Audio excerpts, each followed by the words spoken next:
The collapse of late Bronze Age glacial systems across Europe around 1200 BC created a vacuum that fundamentally altered the trajectory of Central European societies. As the Mycenaean palaces fell silent and Mediterranean trade networks fragmented, communities north of the Alps found themselves increasingly isolated from southern influences, yet paradoxically more self-reliant. The Urnfield culture, which had dominated much of Central Europe during the Late Bronze Age, began experiencing internal transformations that would eventually crystallize into what archaeologists recognize as the Hallstatt culture. The Urnfield tradition, characterized by cremation burials in large ceramic vessels and extensive bronze-working capabilities, had established sophisticated networks of exchange and production across the region.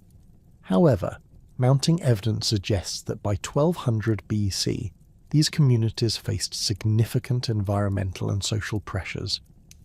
Climatic data from alpine ice cores and pollen analysis indicate a period of cooling and increased precipitation, which would have affected agricultural yields and settlement patterns. Simultaneously, the disruption of long-distance trade routes meant that access to tin, essential for bronze production, became increasingly unreliable and expensive. Archaeological evidence from sites such as Stilfried in Austria and Velký Grob in Slovakia reveals a gradual shift in material culture during the 12th and 11th centuries BC. Bronze objects became smaller and more utilitarian, while pottery styles began incorporating new decorative motifs that departed from traditional Urnfield patterns. More significantly, iron objects began appearing in archaeological contexts, initially as prestige items, but gradually becoming more common in everyday assemblages. The earliest iron artifacts in the region include simple knives and pins, often found alongside traditional bronze implements, suggesting a transitional period where both technologies coexisted.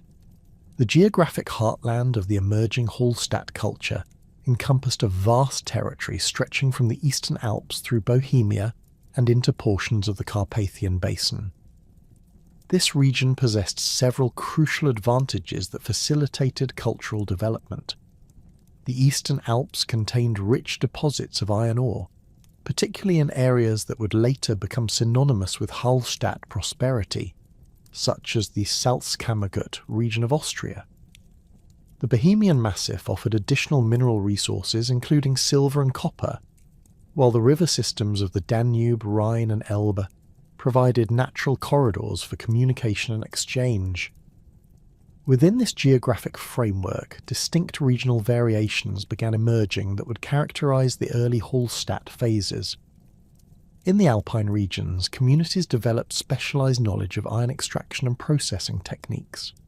Archaeological excavations at Magdalensberg in Carinthia have revealed evidence of ironworking activities dating to the 10th century BC, including furnace remains and slag deposits that indicate sophisticated understanding of smelting processes.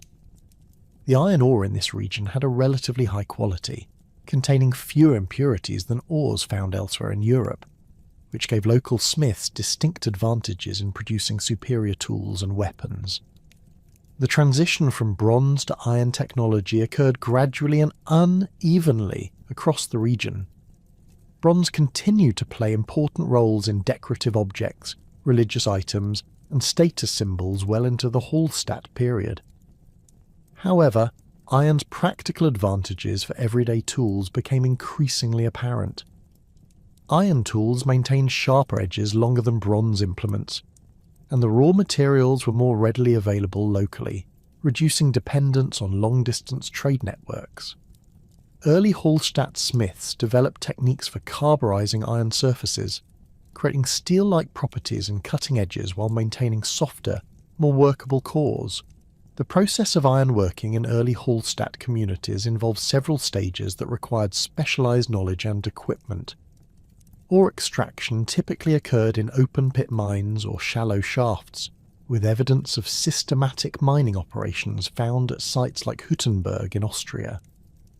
The extracted ore underwent initial processing to remove obvious impurities before being transported to smelting sites, often located near reliable sources of fuel and water. Smelting furnaces from this period were relatively simple bowl-shaped structures lined with clay, capable of reaching temperatures around 1200 degrees Celsius through the use of bellows systems. Pottery production during the early Hallstatt period reflected both continuity with Urnfield traditions and innovation in response to changing social needs. The characteristic Hallstatt pottery of phases A and B displayed distinctive decorative schemes that departed significantly from late Bronze Age styles. Geometric patterns dominated, featuring combinations of incised lines, impressed dots, and applied cordons that created complex visual rhythms across vessel surfaces. The pottery from Gemeinlebarn in Lower Austria exemplifies these developments, with vessels showing sophisticated understanding of proportional relationships and surface treatment techniques. Burial practices underwent significant transformations that would become defining characteristics of Hallstatt culture. While cremation remained the predominant burial rite, continuing Urnfield traditions, the treatment of cremated remains and associated grave goods began reflecting new social hierarchies and belief systems. Early Hallstatt burials often featured iron objects placed alongside traditional bronze items, suggesting that iron had acquired symbolic as well as practical significance. The cemetery at Klein in Styria provides excellent examples of these transitional burial practices, with graves containing combinations of iron knives, bronze ornaments, and distinctive pottery vessels. The development of settlement patterns during this formative period reveals increasing social stratification and economic specialization. Hilltop fortifications became more common, suggesting either increased warfare or the need to protect valuable resources and populations.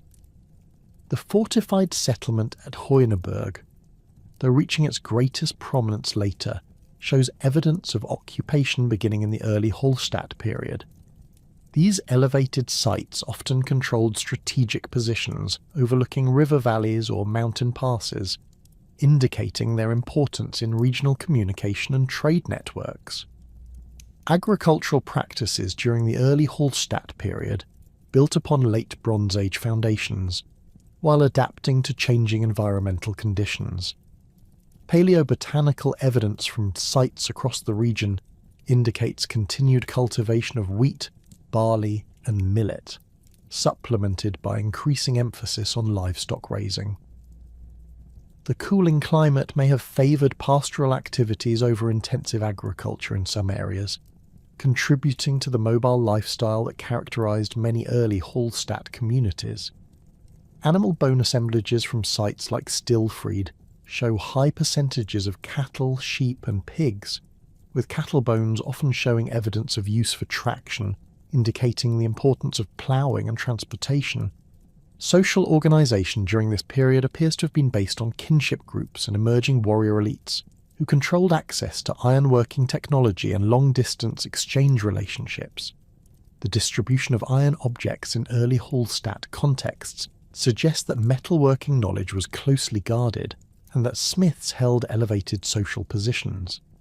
Evidence from workshop areas at various sites indicates that ironworking often occurred in specialised areas of settlements, sometimes associated with evidence of ritual activities that may have been connected to the transformation of raw materials into finished products. The emergence of distinctive artistic styles during phases A and B reflected both local innovations and continued connections to broader European cultural developments. Bronze work from this period shows increasing sophistication in casting techniques and decorative schemes. The famous bronze vessels from graves at Stretweg and other sites demonstrate mastery of complex multi-part casting and sophisticated understanding of metallurgical properties. These objects often featured narrative scenes that provide insights into early Hallstatt religious beliefs and social practices, though their precise meanings remained subjects of scholarly debate. Regional variations within the early Hallstatt culture area became increasingly pronounced as communities adapted to local resources and conditions. In Bohemia, The abundance of silver deposits influenced local material culture, with silver ornaments becoming more common than in other regions.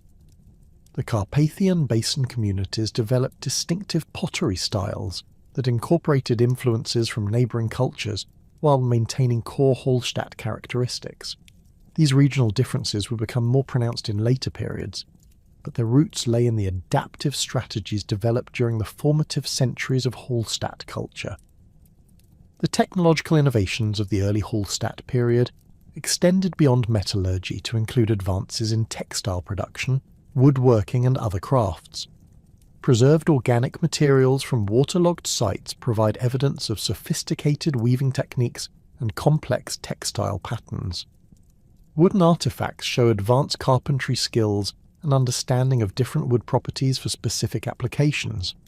These technological developments supported increasingly complex social and economic systems that would reach full maturity in the later Hallstatt phases. By 800 BC, the technological and social foundations established during the early Hallstatt period had created the preconditions for an economic transformation that would reshape Central Europe. The communities scattered across the Alpine regions possessed sophisticated iron-working capabilities, established settlement hierarchies, and emerging networks of regional exchange. However, it was the systematic exploitation of a single natural resource that would catapult these societies into unprecedented prosperity and establish them as crucial intermediaries in continental trade networks. The Salzkammergut region of Upper Austria contained salt deposits of extraordinary quality and accessibility that had formed through geological processes spanning millions of years. These deposits, concentrated primarily around what is now Hallstatt and Bad Ischl, represented layers of evaporated seawater from ancient marine environments that had been compressed and preserved beneath layers of rock and sediment. The salt occurred in massive crystalline formations that could be extracted through mining techniques, unlike the surface salt deposits found in other parts of Europe that required evaporation of brine solutions. Archaeological investigations in the Hallstatt salt mines have revealed evidence of systematic extraction beginning around 800 BC, though smaller-scale activities may have occurred earlier. The mining operations required sophisticated understanding of underground conditions, structural engineering and workforce organisation. Miners worked in narrow galleries that followed the salt veins deep into the mountainside, using techniques that maximised extraction while maintaining tunnel stability. The preserved wooden infrastructure found in these mines provides extraordinary insights into early medieval engineering capabilities. The mining tools recovered from the Hallstatt excavations demonstrate remarkable preservation due to the salt environment's natural mummification properties. Bronze-bladed picks with wooden handles show wear patterns indicating intensive use, while leather bags and wooden carrying containers reveal the methods used to transport extracted salt to surface processing areas. Rope fragments made from twisted plant fibres indicate sophisticated knowledge of load-bearing requirements for hauling materials through narrow passages. The wooden support timbers, many still in their original positions, display advanced carpentry techniques, including precise joinery and calculated load distribution. Salt extraction required coordinated labour forces working in dangerous underground conditions.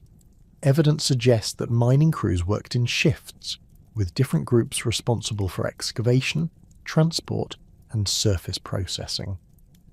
The narrow galleries, typically measuring between 1 and 2 metres in height and width, required miners to work in cramped positions while maintaining productivity levels necessary to meet growing demand.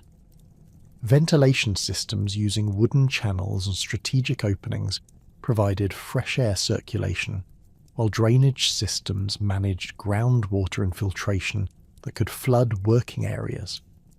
The processing of extracted rock salt involved crushing, sorting and packaging operations that occurred at surface facilities near the mine entrances. Archaeological remains of these processing areas include stone grinding surfaces, wooden sorting tables, and storage structures that could accommodate large quantities of finished salt. The final product was packaged in standardized containers that facilitated long-distance transport and trade calculations.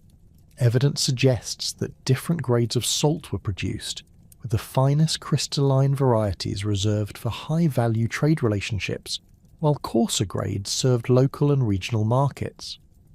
The economic implications of large-scale salt production extended far beyond the immediate mining communities. Salt represented one of the few commodities that combined universal demand with limited geographic availability, creating ideal conditions for profitable long-distance trade. Unlike iron ore or agricultural products, which could be found in many regions, high-quality rock salt deposits were rare and concentrated in specific geological formations. This scarcity gave Hallstatt communities enormous leverage in establishing trade relationships across vast distances. The establishment of trade networks radiating outward from the alpine salt-producing regions required sophisticated organizational capabilities and diplomatic relationships with numerous intervening communities. Archaeological evidence traces these networks through the distribution of distinctive Hallstatt artifacts found at sites stretching from the Baltic Sea to the Mediterranean coast. Bronze vessels manufactured in Hallstatt workshops have been discovered in elite burials across Central and Western Europe, indicating that salt wealth enabled the production of luxury goods that served as diplomatic gifts and trade facilitators. The northern trade routes connected the alpine regions to Baltic amber sources through a series of river valleys and overland passages. The Danube river system provided the primary corridor for eastward movement, while tributaries like the Inn and Salzach rivers offered access to northern watersheds leading toward the Baltic drainage basin. Archaeological sites along these routes show evidence of Hallstatt presence through distinctive pottery styles, metalwork, and burial practices that indicate either direct Hallstatt settlement or strong cultural influence through trade relationships. Excavations at sites like Bisi Skala in Moravia have revealed evidence of substantial Hallstatt trading posts that served as intermediary centres for northern trade. These sites contained large quantities of salt residue in storage areas, along with amber artifacts and northern European pottery styles that indicate active exchange relationships. The strategic positioning of these trading centres at river confluences and mountain passes demonstrates sophisticated understanding of transportation logistics and regional geography. The Mediterranean trade connections established during this period created some of the most archaeologically visible evidence of Hallstatt prosperity. Greek and Etruscan artifacts found in alpine contexts indicate direct contact with southern European civilizations that valued salt for food preservation, religious ceremonies, and industrial processes. The Greek colonies along the Mediterranean coast required reliable salt supplies for their fishing industries and urban populations, while Etruscan cities used salt in metalworking processes and religious rituals. The famous Vix burial in Burgundy, dating to the late 6th century BC, demonstrates the ultimate expression of wealth accumulated through salt trade networks.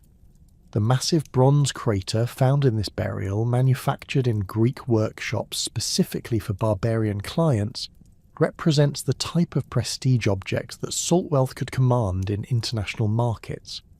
The burial also contained locally manufactured items that show clear Hallstatt stylistic influences, indicating the cultural connections that accompanied economic relationships. Western trade routes extended Hallstatt influence toward Atlantic coastal regions through river systems like the Rhine and its tributaries.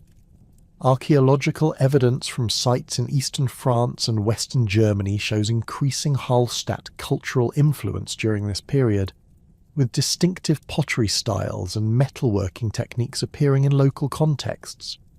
The movement of salt toward Atlantic regions facilitated access to tin deposits in Cornwall and Brittany, which remained essential for bronze production despite the increasing importance of iron technology. The emergence of a specialised merchant class represented one of the most significant social developments of the salt trade period. Unlike earlier exchange systems based on kinship obligations or warrior raiding, the salt trade required professional traders capable of managing complex multi-regional relationships and maintaining reliable supply chains. Archaeological evidence for this merchant class appears in the form of standardized weights and measures found at trading sites, along with distinctive burial assemblages that combine local and foreign artifacts in ways that suggest professional involvement in long-distance exchange. These merchants operated within social frameworks that granted them considerable autonomy while maintaining connections to traditional kinship and territorial authorities. Evidence suggests that successful traders accumulated sufficient wealth to establish independent households and sponsor their own craft production facilities. The workshops associated with merchant establishments produced goods specifically designed for trade purposes, including standardized pottery forms, bronze ornaments, and iron tools that met the preferences of different regional markets. The organizational requirements of large-scale salt production and trade necessitated new forms of economic specialization within Hallstatt communities. Mining operations required full-time workers with specialized skills in excavation, timber construction, and underground navigation. Surface processing facilities needed personnel capable of operating crushing equipment, managing inventory, and coordinating transportation logistics. The support services for these operations included food production, tool manufacturing, and maintenance activities that employed significant portions of local populations.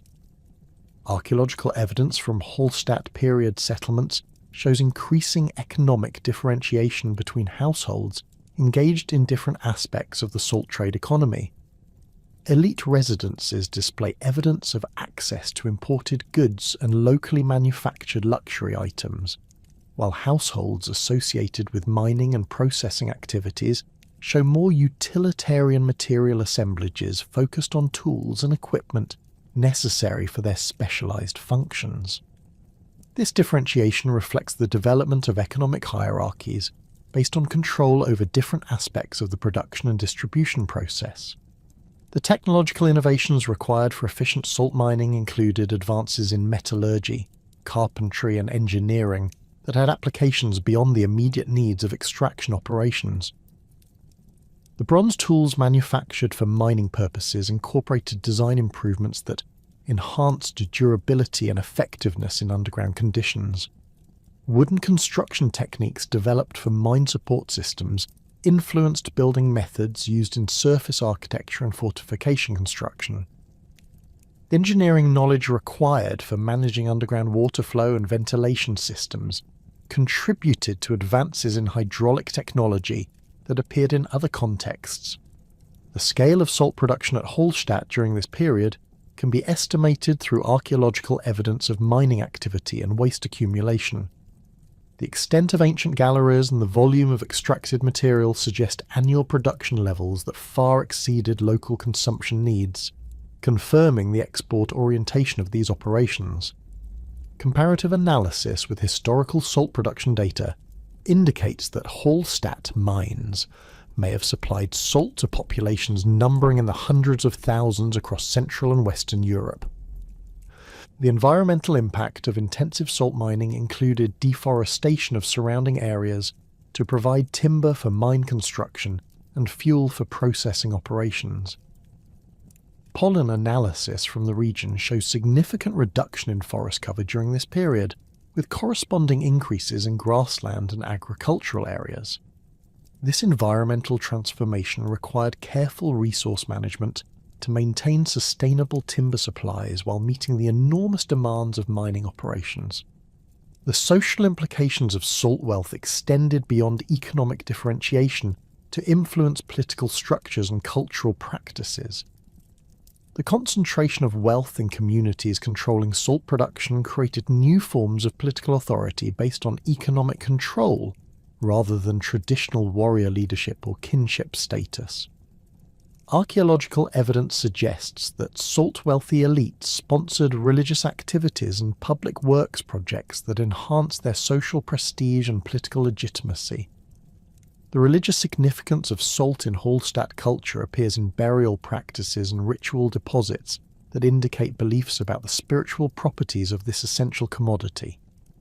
Salt's preservative qualities may have influenced concepts about death and afterlife, while its economic importance certainly affected the social status of individuals involved in its production and trade. Ritual deposits of salt found at various sites suggest ceremonial uses that extended beyond its practical applications. The wealth generated through salt trade fundamentally transformed Hallstatt society during the 6th and 5th centuries BC, creating unprecedented levels of social stratification that manifested in every aspect of material culture.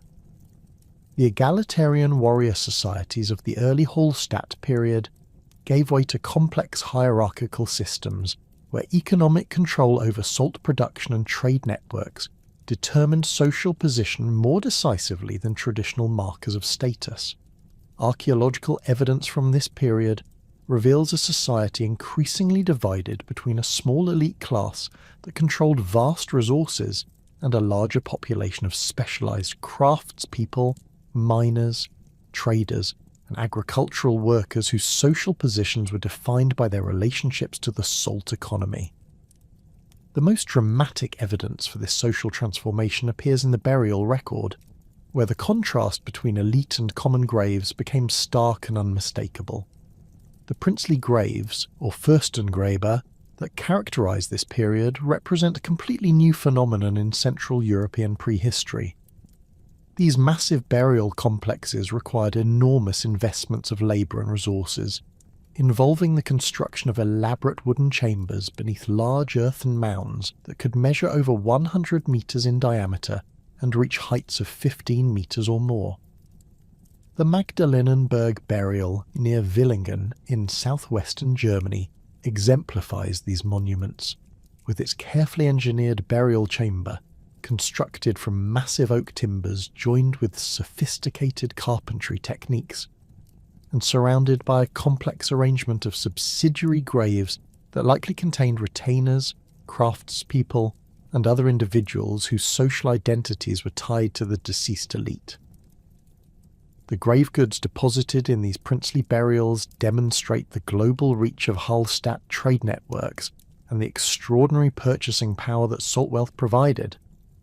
The Hochdorf burial, discovered near Stuttgart and dating to approximately 530 BC, contained a bronze couch decorated with intricate figurative scenes, imported silk textiles that originated in China, Etruscan bronze vessels including a massive cauldron capable of holding over 400 litres of liquid, and Greek pottery that had been manufactured specifically for barbarian markets. The deceased individual, a man in his 40s whose physical remains showed evidence of a lifetime of good nutrition and minimal manual labour, wore gold ornaments including a torque weighing nearly half a kilogram and gold-covered shoes that would have been completely impractical for everyday wear. The Mediterranean imports found in these burials reveal sophisticated knowledge of foreign luxury goods and established procurement networks that could deliver specific items to Alpine buyers. Greek pottery from elite Hallstatt contexts often displays iconographic programs that suggest barbarian customers requested particular mythological scenes or decorative motifs. Etruscan bronze vessels show similar evidence of customization, with some pieces incorporating decorative elements that blend Mediterranean and Central European artistic traditions. The famous bronze crater from Vix, standing 1.64 metres tall and weighing over 200 kilograms, required specialised transportation arrangements and represented a diplomatic gift of extraordinary significance that acknowledged the recipient's importance in continental trade networks. The analysis of organic materials preserved in waterlogged burial contexts provides insights into the textile wealth that accompanied elite status. Silk fragments from several princely graves indicate access to luxury fabrics that had travelled the entire length of the Eurasian continent through early Silk Road networks. Locally produced textiles found in these same contexts show sophisticated weaving techniques using fine wool and linen threads, often incorporating complex patterns created through tablet weaving and other specialized methods. The presence of purple-dyed fabrics, created using expensive Mediterranean murex shells, demonstrates the global scope of elite consumption patterns and the enormous costs that salt wealth could support. The weapons and armour found in elite burials reflect both the martial traditions that continue to influence Hallstatt culture and the new technologies that salt wealth could command. Iron swords from this period show remarkable craftsmanship, with pattern-welded blades that combined different grades of iron and steel to create weapons that were both functional and visually striking. The decorative elements on these weapons often incorporated gold and silver inlays, amber studs, and intricate geometric patterns that required specialized metalworking techniques. Bronze helmets found in several princely graves display sophisticated understanding of protective design while incorporating decorative elements that proclaim the wearer's social status. The Strettweg cult wagon, discovered in a princely burial in Austria, represents one of the most complex bronze-working achievements of the Hallstatt period. This wheeled bronze sculpture, standing nearly 40 centimetres tall, depicts a ritual scene involving human figures, animals, and ceremonial objects arranged around a central female figure holding a large bowl. The technical execution required mastery of lost wax casting techniques for multiple individual components that were then assembled into the final composition. The iconographic program suggests religious beliefs that connected elite status to supernatural powers and ritual responsibilities that justified social hierarchy through divine sanction. The settlement evidence from this period reveals equally dramatic social stratification in residential architecture and community organisation. The Heuneberg, located on the Upper Danube in southwestern Germany, represents the most extensively excavated example of an elite residential complex from this period. The fortified settlement covered approximately 3.2 hectares and was surrounded by a massive defensive wall constructed using Mediterranean building techniques that included mud brick construction on stone foundations. This architectural innovation, unprecedented in temperate Europe, required specialized knowledge that was probably acquired through direct contact with Greek or Etruscan builders. Within the Hüneberg fortifications, excavations have revealed a carefully planned residential district where elite households occupied large multi-room structures built using advanced construction techniques. These buildings featured stone foundations, timber-framed walls with clay and wattle infill, and sophisticated roofing systems that incorporated Mediterranean-style clay tiles. The larger structures contained specialized rooms for different functions, including workshops for luxury craft production, storage areas for valuable goods, and residential quarters that were heated using hypercore systems adapted from Mediterranean prototypes. The craft production areas within elite settlements demonstrate the economic foundations of aristocratic wealth and the specialized labor forces that supported luxury consumption. Workshops at the Heuneberg produced bronze vessels, jewellery and decorative objects using techniques that required years of training and access to expensive raw materials. The presence of amber working areas indicates direct connections to Baltic trade networks, while workshops containing coral fragments and Mediterranean shells demonstrate the global scope of craft production networks. Glassworking facilities produced beads and ornaments using techniques that were probably learned through contact with Etruscan or Greek craftspeople. The agricultural territories surrounding elite settlements show evidence of intensive land management and specialized production systems designed to support large non-productive populations. Pollen analysis from the Hüneberg region indicates extensive deforestation and the establishment of large-scale cereal cultivation areas that could support the concentrated populations within the fortified settlement. Archaeological survey has identified numerous subsidiary settlements and farmsteads that were probably occupied by agricultural specialists whose production supported the elite centre. The evidence for social mobility within Hallstatt society reveals both opportunities for advancement and the mechanisms through which traditional elites maintained their privileged positions.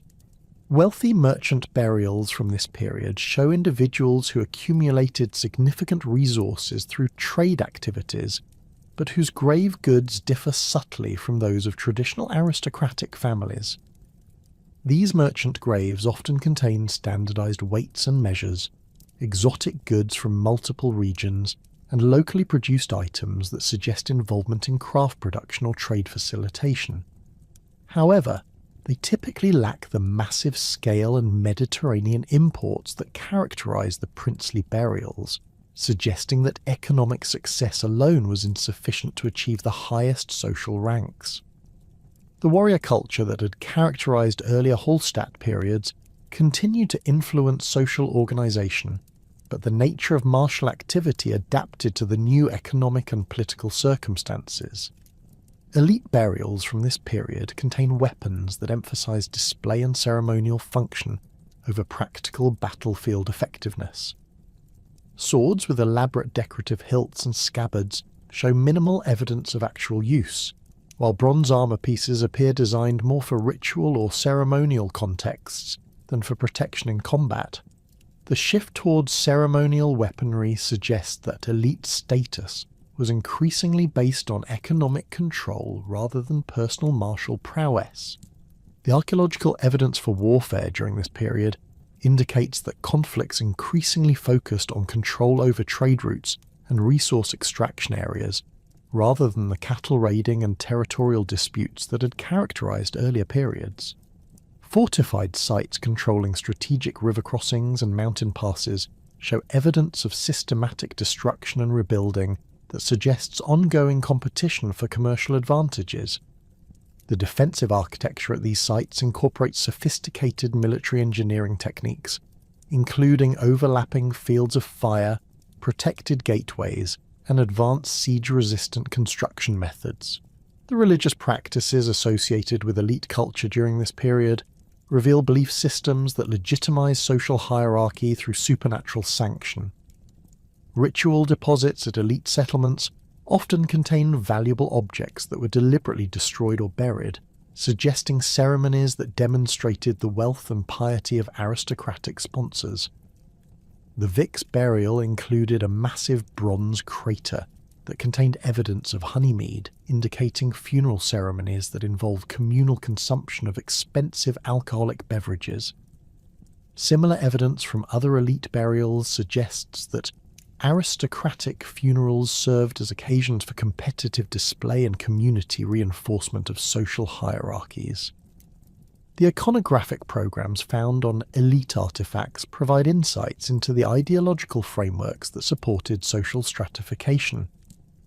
Bronze vessels and decorative objects frequently depict scenes of hunting, feasting, and ritual activities that emphasize the leisure and ceremonial responsibilities of aristocratic life. Human figures in these scenes are often shown in hierarchical arrangements that clearly distinguish between elite and subordinate individuals through differences in size, clothing, and positioning. Animal imagery emphasizes creatures associated with elite activities, particularly hunting scenes featuring deer, wild boar, and waterfowl that required specialized equipment and leisure time to pursue. The evidence for craft specialization during this period reveals increasingly sophisticated production systems that supported elite consumption while creating opportunities for social advancement through technical expertise. Master craftspeople appear to have occupied intermediate social positions between the aristocratic elite and common labourers, with workshop areas that suggest independent economic activity and burial assemblages that include both locally produced and imported goods. The technical knowledge required for advanced metalworking, textile production, and other luxury crafts created specialized social niches that provided pathways to economic prosperity and enhanced social status. The regional variations in elite culture during this period reflect the diverse economic foundations of Hallstatt prosperity and the different strategies through which local aristocracies maintained their positions. Communities controlling salt production developed distinctive cultural expressions that emphasized their unique economic advantages, while settlements along major trade routes created elite cultures that reflected their roles as intermediaries in long-distance exchange networks. These regional differences contributed to the cultural diversity that characterized the later Hallstatt period, while maintaining underlying similarities in social organization and material culture that defined the broader Hallstatt phenomenon. The complex social hierarchies that emerged during the mature Hallstatt period were inextricably linked to equally sophisticated religious systems that permeated every aspect of daily life, from the most mundane agricultural activities to the elaborate ceremonies that accompanied elite burials. Archaeological evidence reveals that Hallstatt communities developed distinctive ritual practices that reflected their unique position as intermediaries between diverse cultural traditions while maintaining indigenous belief systems rooted in centuries of local development. The religious landscape of this period encompassed a wide range of sacred activities, from intimate household rituals to massive public ceremonies that reinforce social bonds and legitimize political authority. The practice of depositing valuable objects in bodies of water represents one of the most archaeologically visible aspects of Hallstatt religious life, with evidence spanning the entire cultural area from the Alpine heartland to the furthest reaches of trade networks. These aquatic deposits, found in lakes, rivers, springs and marshes, demonstrate consistent patterns of ritual behavior that suggest shared beliefs about the sacred nature of water and its role as a medium for communication with supernatural forces. The famous deposits at Latene, discovered in Lake Neuchâtel in Switzerland, contained over 2,500 iron objects, including weapons, tools and personal ornaments that had been deliberately placed in the water over several centuries. The careful positioning of these objects, often arranged in specific patterns or concentrations, indicates that their deposition followed established ceremonial protocols rather than representing casual disposal or accidental loss. The Duchkopf hoard, discovered in a spring in Bohemia, provides exceptional insights into the scale and significance of aquatic ritual deposits. This massive assemblage contained over 2,000 bronze objects, including cauldrons, buckets, jewellery and weapons, with a combined weight exceeding 1 ton of metal.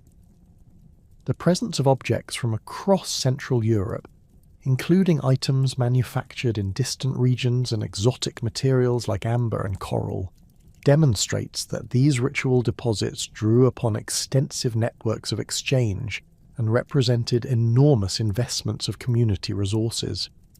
The deliberate damage visible on many objects, including intentionally bent swords and punctured vessels, suggests that destruction was an integral part of the ritual process, perhaps symbolically killing the objects to transfer their essence to the supernatural realm. The seasonal timing of these aquatic deposits appears to have followed agricultural and astronomical cycles that connected ritual activities to the natural rhythms that governed Hallstatt life. Analysis of organic materials preserved in waterlogged contexts indicates that many deposits occurred during specific times of year, particularly during spring and autumn transitions, when agricultural communities faced critical decisions about planting and harvesting. The presence of food offerings, including preserved grains, fruits and animal remains, suggests that these ceremonies involved communal feasting and the sharing of agricultural surplus with supernatural powers who controlled weather, fertility and agricultural success. The geographic distribution of aquatic deposits reveals patterns that correspond to territorial boundaries and resource control areas, suggesting that ritual activities served important functions in defining and legitimizing claims to specific landscapes.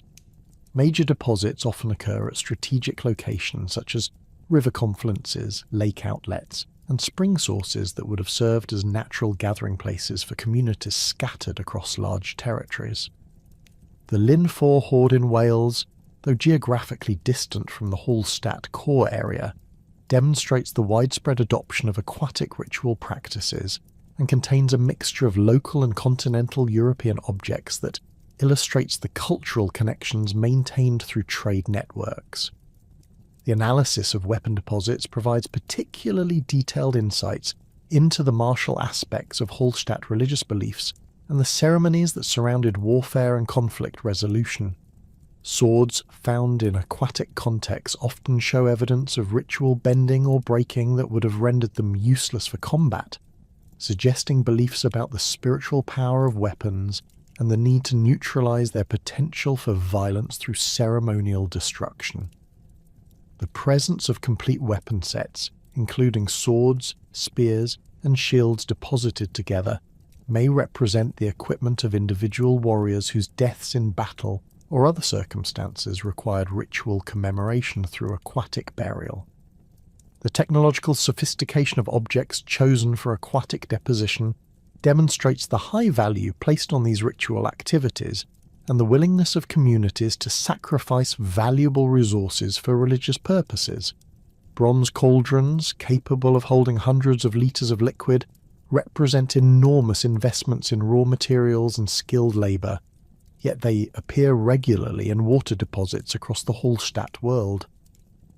The famous Gunderstrup cauldron, though dating to a later period, exemplifies the type of ceremonial vessel that played central roles in Hallstatt ritual life, with its elaborate iconographic program depicting mythological scenes and religious ceremonies that provide glimpses into the belief systems that motivated these practices.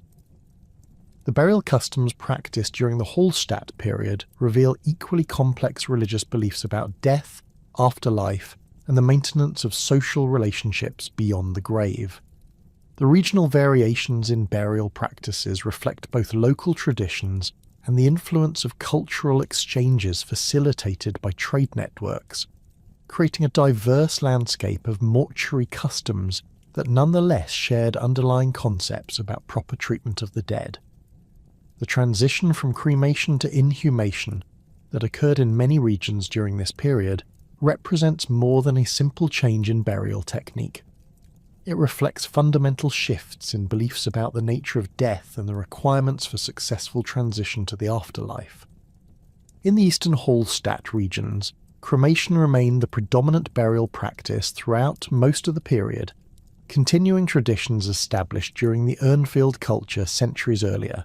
However, the treatment of cremated remains and the associated grave goods underwent significant elaboration that reflected the social stratification and wealth accumulation of the salt trade period.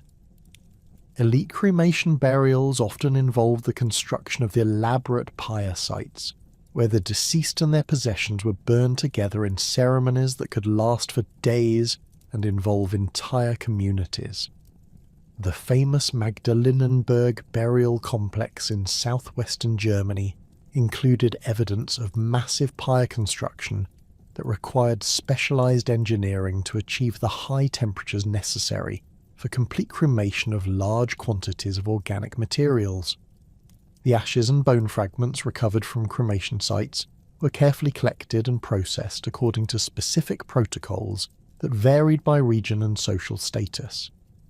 Elite burials often involved the separation of different types of remains, with human bones placed in bronze or ceramic urns, while the ashes of burned grave goods were deposited in separate containers or scattered in prescribed patterns around the burial site.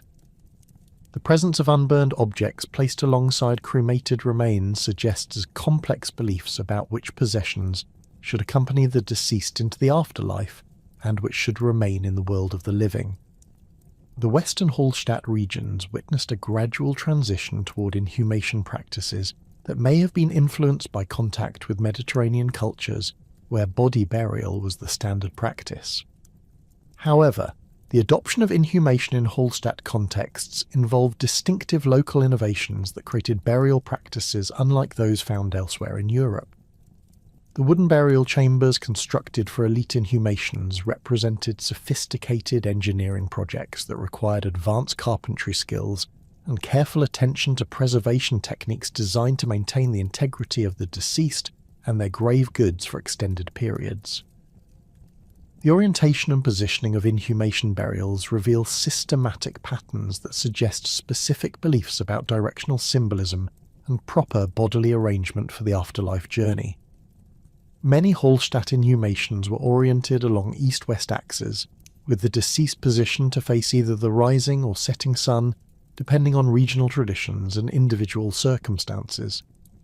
The careful positioning of grave goods around the body followed established protocols that placed weapons near the right hand, drinking vessels near the head, and personal ornaments in their appropriate locations on the body, creating arrangements that preserve the social identity and status of the deceased in death.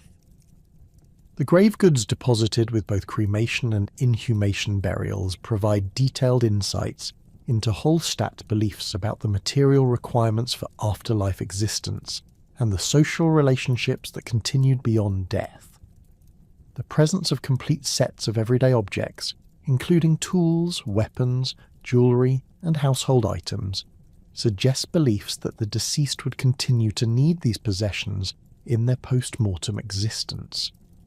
However, the selection and treatment of grave goods also followed symbolic logic that emphasized particular aspects of social identity and spiritual preparation rather than simply replicating the material conditions of life.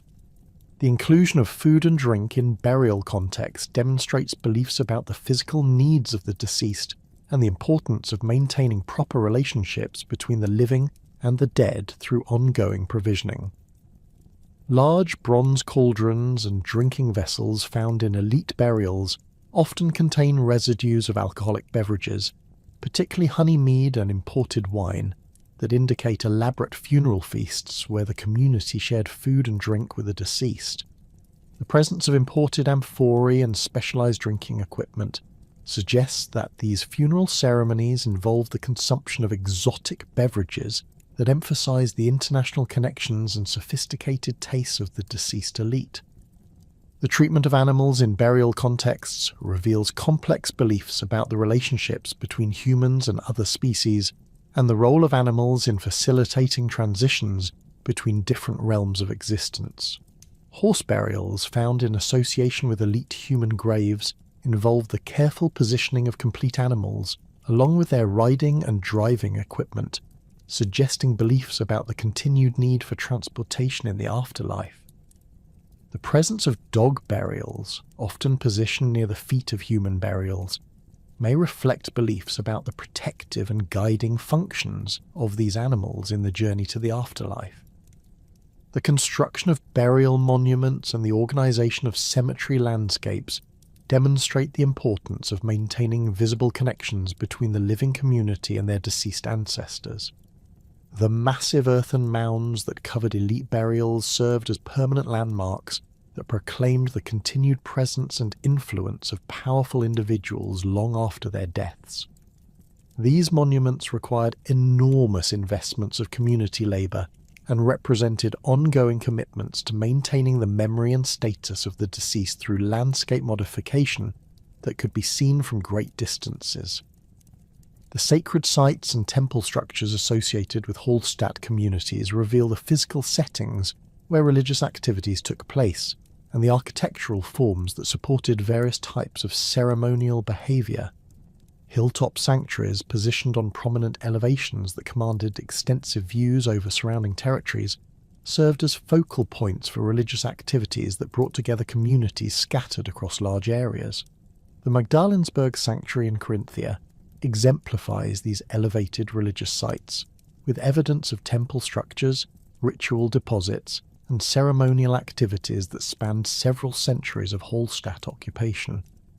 The temple architecture found at these hilltop sites demonstrates sophisticated understanding of sacred space organization and the physical requirements for different types of religious ceremonies.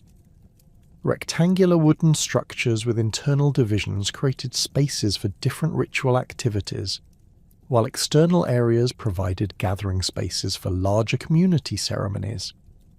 The careful orientation of these buildings according to astronomical alignment suggests knowledge of celestial cycles and their integration into religious practice, with doorways and windows positioned to capture specific solar and lunar phenomena that marked important ceremonial occasions. The ritual deposits found at sanctuary sites reveal the types of offerings considered appropriate for different supernatural powers and the seasonal cycles that governed religious activities. Weapons deposits at hilltop sanctuaries often occur in contexts suggesting victory celebrations, or pre-battle ceremonies where warriors sought supernatural assistance for military endeavours. Agricultural tools and livestock remains indicate ceremonies related to farming activities and the seasonal cycles that governed agricultural production. The presence of imported objects and exotic materials demonstrates that sanctuary rituals involve the same types of valuable offerings found in burial contexts and aquatic deposits. The symbolic iconography found on Hallstatt metalwork, pottery, and personal ornaments provides direct insights into the cosmological beliefs and mythological systems that underpinned religious practices. The geometric patterns that dominate Hallstatt decorative arts reflect sophisticated understanding of mathematical relationships and their symbolic significance in representing cosmic order and divine harmony. Solar symbols, including wheel motifs and radial patterns, appear consistently across different types of objects and suggest central roles for sun worship and solar symbolism in Hallstatt religious thought. The animal imagery found on Hallstatt artifacts reveals beliefs about the spiritual significance of different species and their roles as intermediaries between human and supernatural realms. Waterfowl, particularly swans and ducks, appear frequently in decorative programs and may represent souls in transition or divine messengers capable of moving between terrestrial and celestial realms.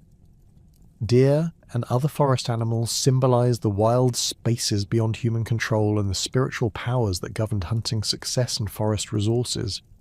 Horses, consistently associated with elite burials and high-status objects, represent not only practical transportation but also spiritual journey and the connection between earthly and divine authority. The anthropomorphic figures depicted on Hallstatt artifacts provide rare glimpses into beliefs about divine beings and their relationships with human communities. Female figures holding various objects, including bowls, wheels, and plant motifs, may represent goddess figures associated with fertility, abundance, and agricultural success. Male figures shown in warrior poses or holding weapons suggest divine protectors or ancestral spirits who continue to influence the martial fortunes of their descendants. The hierarchical arrangements of human figures in many decorative scenes reflect the social stratification of Hallstatt society, while suggesting that supernatural realms were organized according to similar principles of rank and authority.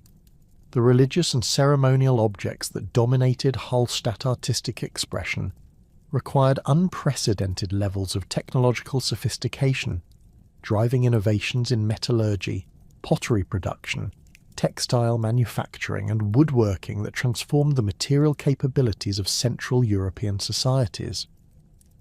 The ironworking techniques that had emerged during the early Hallstatt period reached full maturity by 600 BC, with smiths developing specialized knowledge of ore selection, smelting processes, and alloy composition that produced tools and weapons of exceptional quality. Archaeological analysis of iron artifacts from this period reveals systematic understanding of carbon content manipulation, with smiths deliberately creating steel-like properties in cutting edges, while maintaining malleable cores that could absorb shock without fracturing. The smelting furnaces found at major Hallstatt production centres demonstrate significant advances in pyrotechnology and metallurgical engineering. The furnaces at Magdalensberg in Carinthia, dating to the mature Hallstatt period, incorporated sophisticated air circulation systems using bellows arrangements that could maintain temperatures exceeding 1400 degrees Celsius for extended periods. These installations featured carefully constructed clay linings reinforced with crushed pottery and organic materials that created refractory surfaces capable of withstanding repeated heating cycles without deterioration. The slag deposits associated with these furnaces show evidence of flux additions, including limestone and sand, that facilitated the separation of metallic iron from ore impurities and improved the quality of the final product. The iron ore utilised in Hallstatt smelting operations came from carefully selected deposits that contained optimal mineral compositions for producing high-quality metal. The ores from the Erzberg region of Austria contained naturally occurring manganese and silicon compounds that enhanced the working properties of smelted iron without requiring additional alloying elements. Smiths developed systematic knowledge of different ore types and their appropriate applications, with bog iron used for everyday tools and implements, while higher-grade ores were reserved for weapons and prestige objects that required superior performance characteristics. The forging techniques employed by Hallstatt smiths incorporated sophisticated understanding of heat treatment and mechanical working that produced tools with properties tailored to specific applications. Archaeological examination of iron knives reveals evidence of differential hardening, where cutting edges were selectively heat-treated to achieve maximum hardness, while tang areas remained soft and workable for hafting. Sword blades show evidence of pattern welding, a complex technique where strips of iron with different carbon contents were twisted together and forged into composite structures that combine the best properties of each component material. The production of iron tools required specialized knowledge of hafting techniques and the integration of metal components with organic materials. Preserved wooden handles from the Hallstatt salt mines demonstrate sophisticated understanding of wood grain orientation and species selection for different tool applications. Ashwood was preferred for hammer and axe handles due to its shock-absorbing properties, while beech and oak were selected for cutting tools that required rigid support for sharp edges. The attachment methods included complex joinery techniques, metal ferrules, and organic binding materials that created durable connections capable of withstanding intensive use in mining and agricultural applications. The alloy compositions achieved by Hallstatt smiths reveal experimental approaches to metallurgy that produce specialized materials for different purposes.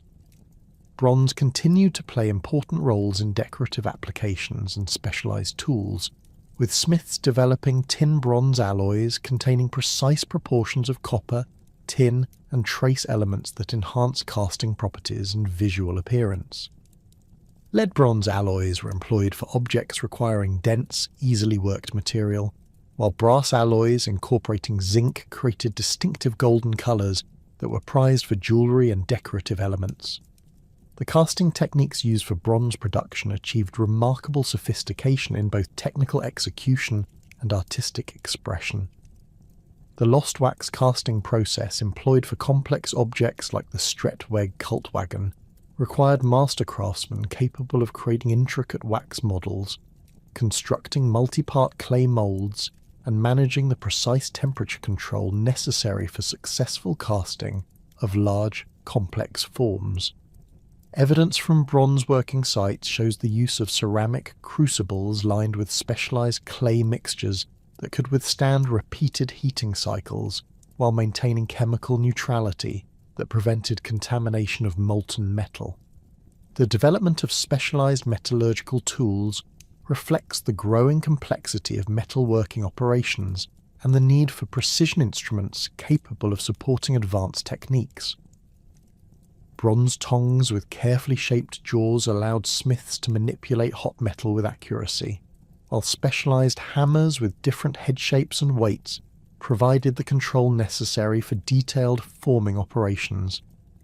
Anvils carved from single blocks of iron provided stable working surfaces that could absorb the impact forces generated during forging without transmitting vibrations that would compromise precision work.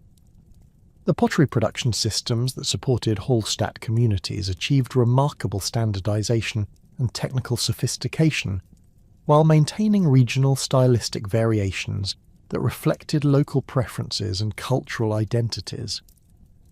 The ceramic workshops identified at major settlements employed specialized kilns capable of achieving controlled firing atmospheres that produced consistent results across large production runs. The kilns at the Huneberg demonstrate advanced understanding of combustion dynamics, with carefully designed fireboxes, flue systems, and chamber configurations that maintained uniform temperatures throughout the firing process. The clay preparation techniques employed by Hallstatt potters involved systematic processing of raw materials to achieve optimal working properties and firing characteristics. Archaeological analysis reveals the use of carefully selected clay sources that were processed through settling, mixing, and tempering procedures that removed impurities and enhanced plasticity. Temper materials included crushed pottery, sand, and organic additives that controlled shrinkage during drying and firing while providing structural strength in the finished vessels. The forming techniques used for pottery production included both wheel-throwing and hand-building methods that were selected according to vessel size, shape requirements, and intended functions. Large storage vessels were typically constructed using coil-building techniques that allowed potters to achieve massive sizes while maintaining wall thickness control and structural integrity. Smaller vessels, particularly drinking cups and serving bowls, were often wheel-thrown to achieve the precise proportions and smooth surfaces required for elite table service. The decorative techniques applied to Hallstatt pottery demonstrate sophisticated understanding of surface treatment and firing effects that created distinctive visual characteristics. Burnishing techniques using smooth stone tools created lustrous surfaces that enhanced the natural colours of fired clay, while providing water-resistant finishes for storage and serving vessels. Slip applications using refined clay suspensions created uniform surface colours and provided bases for painted decorations that incorporated geometric patterns and stylized motifs reflecting regional artistic traditions. The regional variations in pottery styles reflect both functional adaptations to local needs and cultural preferences that maintained community identities within the broader Hallstatt cultural framework. Eastern Hallstatt pottery traditions emphasized geometric decoration and burnished surfaces that created distinctive visual effects through contrasts between matte and glossy areas. Western regions developed painted decoration techniques using mineral pigments that created polychrome effects and incorporated motifs derived from Mediterranean artistic influences encountered through trade relationships. The functional specialization evident in Hallstatt pottery assemblages reveals sophisticated understanding of vessel requirements for different activities and the technical challenges involved in creating containers optimized for specific purposes. Cooking pots incorporated heat-resistant temper materials and wall thickness variations that provided thermal shock resistance while maintaining structural strength under repeated heating cycles. Storage vessels featured carefully designed rim configurations and surface treatments that facilitated sealing and prevented contamination of stored contents. The textile production capabilities of Hallstatt communities achieved remarkable sophistication, as evidenced by the preserved organic materials recovered from the anaerobic conditions of salt mine contexts and waterlogged archaeological sites. The textile fragments from Hallstatt demonstrate mastery of multiple fibre preparation techniques, including the processing of wool, linen, and imported materials that required specialized knowledge of cleaning, combing, and spinning procedures. Wool preparation involved systematic sorting of fleeces according to fibre quality, followed by cleaning processes that removed lanolin and debris while preserving the natural properties that enhance spinning and weaving operations. The spinning techniques employed by Hallstatt textile workers achieved thread qualities that supported the production of fine fabrics suitable for elite consumption and trade purposes. Spindle whorls found at archaeological sites show systematic size and weight variations that correspond to different thread requirements, with heavy whorls used for coarse threads and light, precisely balanced whorls employed for fine work. The thread qualities achieved through these spinning techniques enabled the production of textiles with thread counts approaching those of modern commercial fabrics. The weaving technologies utilised in Hallstatt textile production included both simple and complex loom systems that supported the creation of fabrics ranging from utilitarian cloth to elaborate decorative textiles. Warp-weighted looms, evidenced by the distribution of loom weights in excavated structures, provided the primary technology for producing large pieces of cloth suitable for clothing and household use. Tablet weaving techniques, demonstrated by the presence of bone and antler tablets at various sites, enabled the production of narrow bands and decorative trim pieces that incorporated complex pattern work and colour variations. The dyeing techniques employed by Hallstatt textile workers achieved vibrant colours using both local and imported colorants that created distinctive visual effects and demonstrated access to specialised knowledge and materials. Local plant materials, including madder root for red colours and woad for blue tones, provided the foundation for most dyeing operations. However, the presence of purple-dyed textiles in elite burial contexts indicates access to expensive Mediterranean murex dyes that required extensive trade relationships and enormous financial resources to obtain. The textile tools recovered from Hallstatt contexts reveal the specialised equipment required for different stages of fibre processing and fabric production.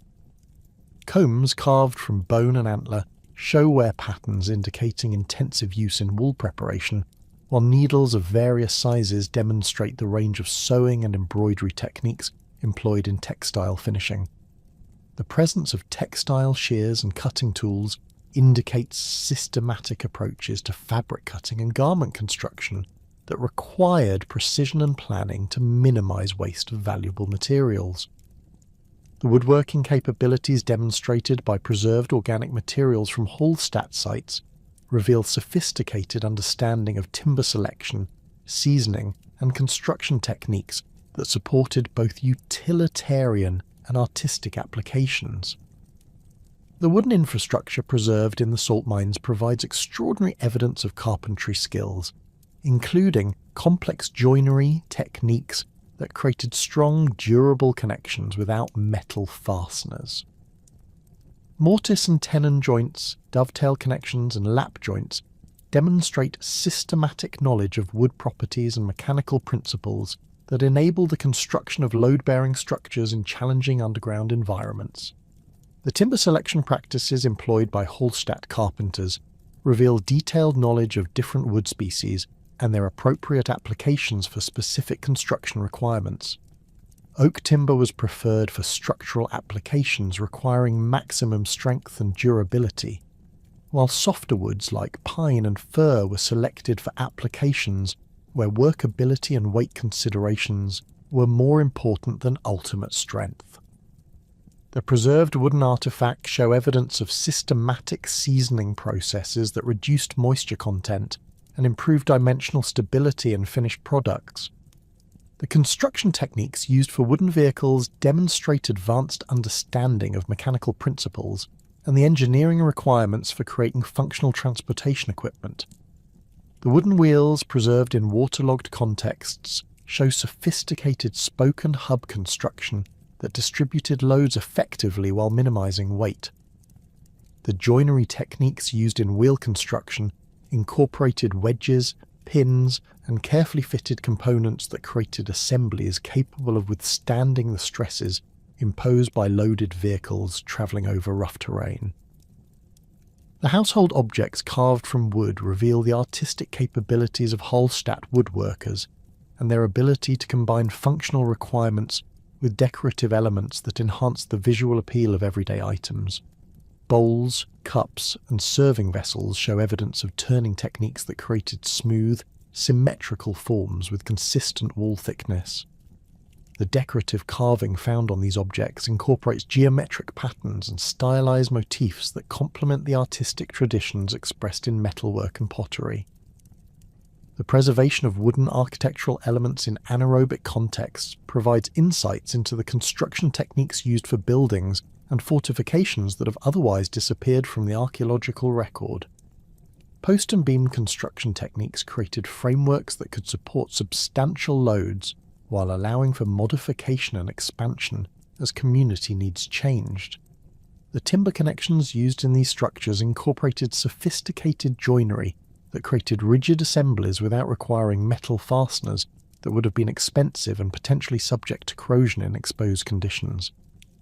The technological mastery achieved by Hallstatt craftsmen provided the foundation for dramatic transformations in settlement organisation and architectural expression that reflected the complex social hierarchies and economic specialisation of the mature period. The small, dispersed agricultural villages that had characterised the early Hallstatt landscape gave way to increasingly sophisticated settlement systems organised around fortified hilltop centres that controlled surrounding territories and coordinated specialised economic activities. These fortified settlements, known as oppidæ in later Celtic contexts, represented revolutionary developments in European urbanism that would influence settlement patterns for centuries to come. The evolution of Hallstatt settlement patterns occurred gradually over several centuries, driven by the accumulating wealth from salt trade and the need to protect valuable resources and populations from competing groups. The earliest fortified sites, dating to around 700 BC, consisted of relatively simple earthwork defences surrounding existing village communities. However, by 600 BC these had developed into massive fortification complexes that required coordinated labour forces numbering in the thousands and engineering capabilities that rivaled contemporary Mediterranean urban centres. The Heuneberg, positioned strategically on a plateau overlooking the upper Danube River, exemplifies the mature Hallstatt fortified settlement in both its defensive capabilities and internal organisation.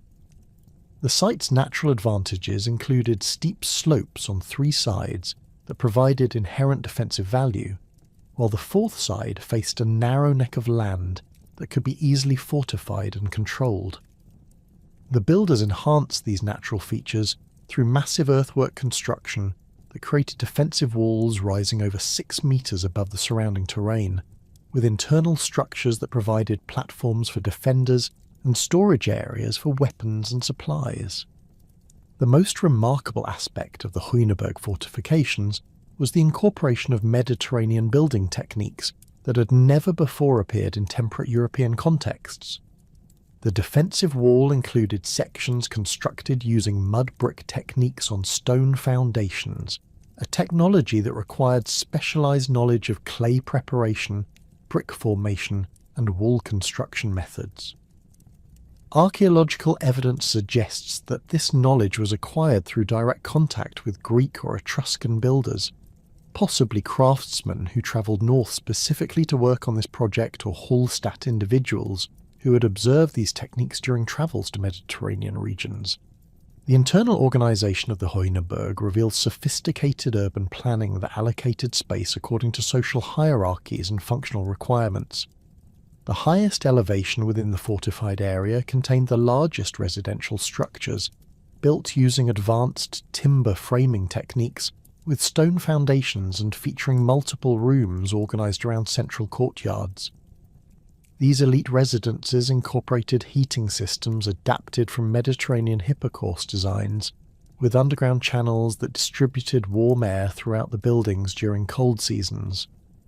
The presence of Mediterranean-style roof tiles, manufactured locally using imported technical knowledge, demonstrates the extent to which foreign architectural concepts were adapted to local conditions and preferences. The craft production areas within the Heuneberg were systematically organised according to the specific requirements of different manufacturing activities. Metalworking zones were positioned near the fortification walls, where prevailing winds could carry smoke and fumes away from residential areas, while pottery production areas were located near water sources and clay deposits that facilitated the ceramic manufacturing process. The workshops themselves featured specialised architectural elements, including furnace installations, storage areas for raw materials, and work surfaces designed for specific craft activities. Archaeological excavation of the metalworking areas has revealed evidence of bronze and iron production facilities that operated on industrial scales previously unknown in Central Europe. The bronzeworking installations included multiple furnaces capable of melting large quantities of metal simultaneously, along with specialized areas for mold preparation and casting operations. The ironworking facilities incorporated bellows systems and forge installations that could maintain the high temperatures necessary for steel production, with evidence of systematic approaches to raw material processing and finished product quality control. The residential architecture within fortified settlements demonstrates clear social stratification through variations in building size, construction quality, and architectural elaboration. Elite households occupied structures measuring up to 30 meters in length and featuring complex internal divisions that created specialized spaces for different activities. These buildings incorporated advanced construction techniques, including timber framing with mortise and tenon joinery, wattle and daub wall infill, and sophisticated roofing systems that provided weather protection while allowing for smoke ventilation from internal hearths. The houses of craft specialists and other non-elite residents were smaller but nonetheless well constructed, typically measuring 10 to 15 meters in length and featuring simpler internal arrangements with fewer specialized rooms. However, these structures still incorporated advanced building techniques and demonstrated access to quality construction materials, suggesting that the prosperity generated by salt trade and craft production benefited broad segments of the population, rather than being restricted to a small aristocratic class. The agricultural territories surrounding fortified settlements show evidence of intensive land management and systematic approaches to resource exploitation that supported the concentrated populations within defended centres. Pollen analysis from the Heuneberg region indicates extensive deforestation during the mature Hallstatt period, with forest clearance creating large areas of agricultural land that could support cereal cultivation on scales necessary to feed non-productive urban populations. The cleared areas were systematically managed through controlled burning and selective replanting that maintained timber resources for construction and fuel while maximising agricultural productivity. Archaeological survey around major Hallstatt centres has identified numerous subsidiary settlements and specialised sites that formed integrated economic systems centred on the fortified oppida. These subsidiary sites included agricultural villages that focused on food production, mining settlements that extracted raw materials, and specialised craft production centres that manufactured goods for trade and local consumption. The spatial organisation of these settlement systems reveals sophisticated understanding of transportation logistics and resource distribution networks that connected scattered communities into coherent economic units. The defensive architecture of Hallstatt fortifications incorporated engineering principles and construction techniques that represented significant advances over earlier European fortification systems. The walls typically featured complex profiles with multiple defensive lines, including outer earthworks that channeled attackers into predetermined approach routes, main defensive walls with integrated towers and fighting platforms, and inner citadel areas that provided final refuge positions. The gateways incorporated sophisticated defensive features including overlapping approach routes, multiple barrier systems, and architectural elements that provided defenders with tactical advantages over attackers. The construction of these massive fortifications required organisational capabilities and labour coordination that had no precedent in Central European societies.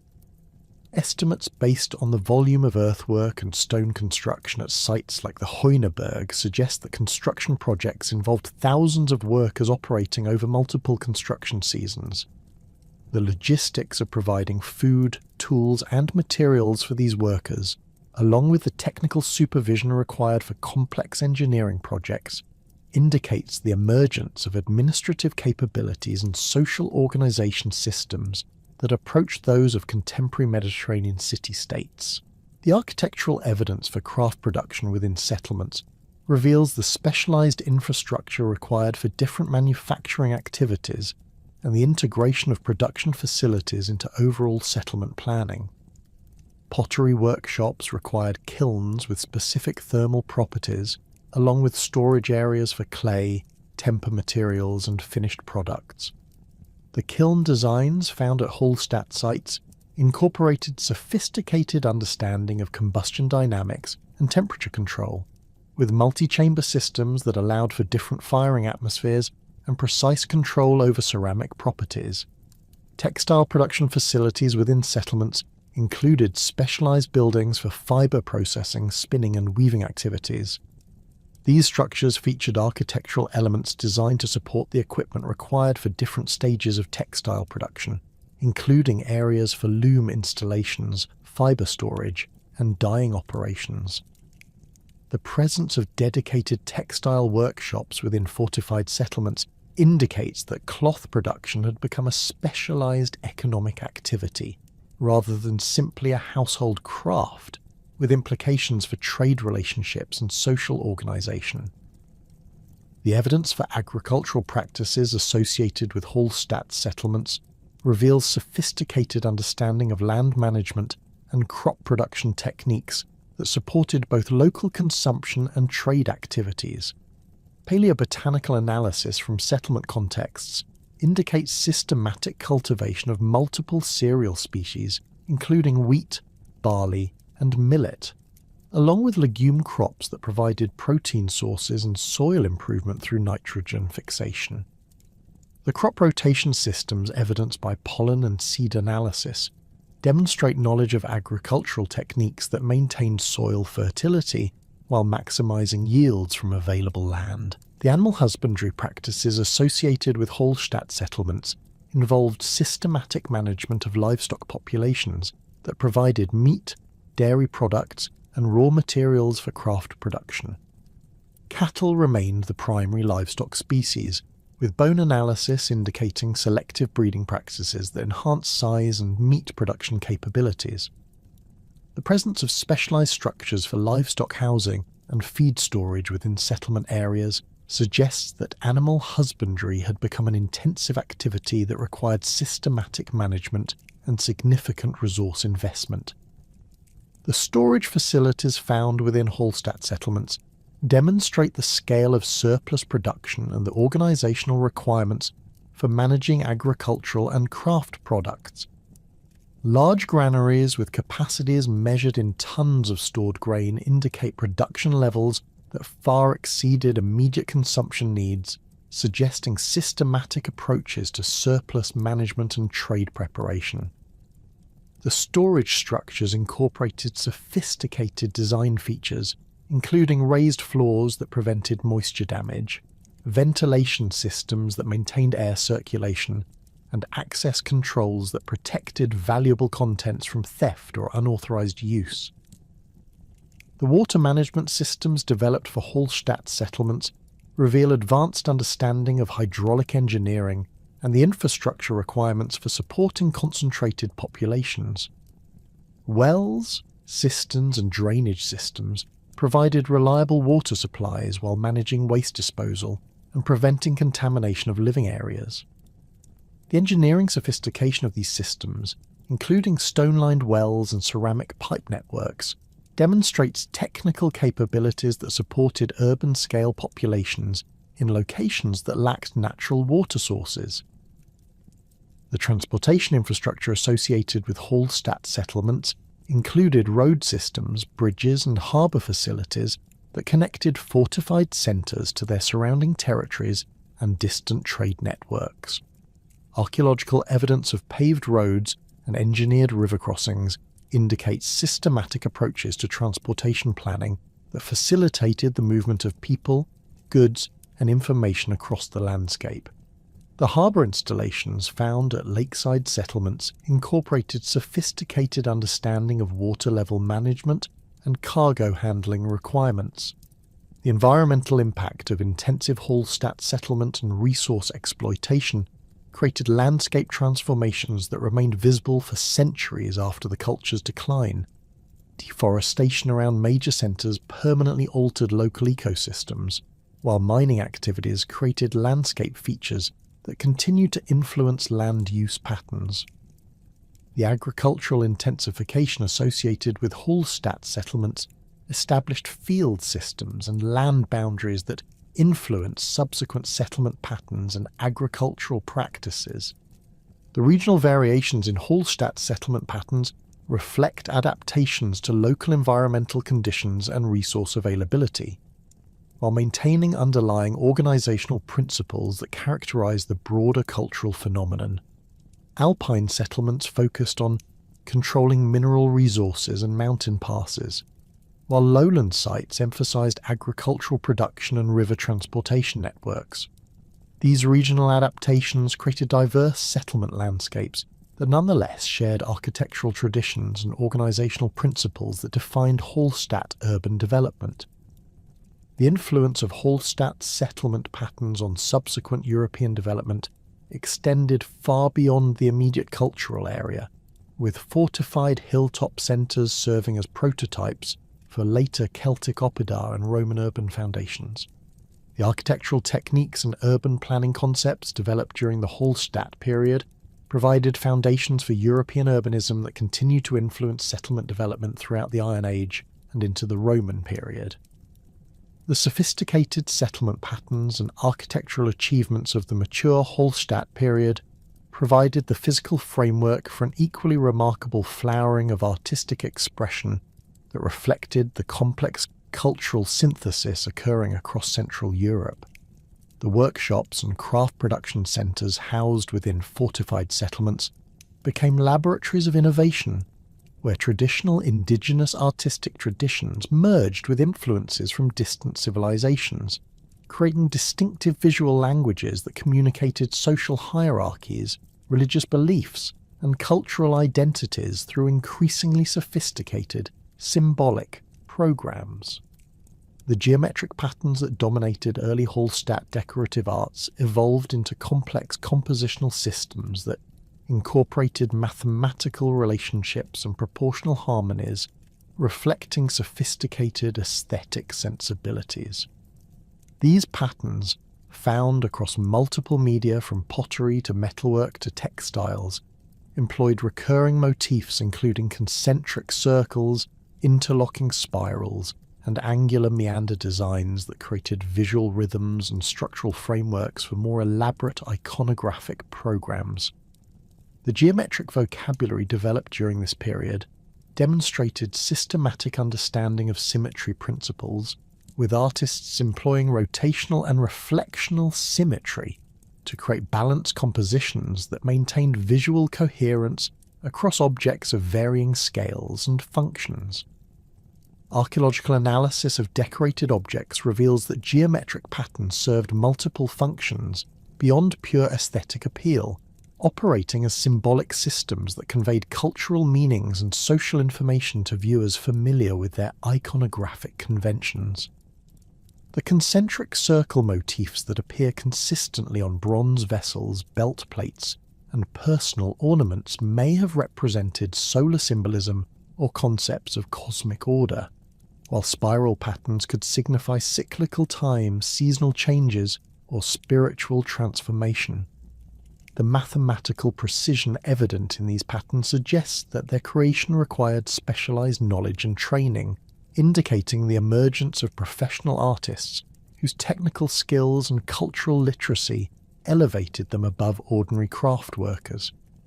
The animal motifs that increasingly dominated Hallstatt artistic expression during the mature period reflected both the natural environment of Central Europe and the expanded cultural horizons created by long-distance trade relationships.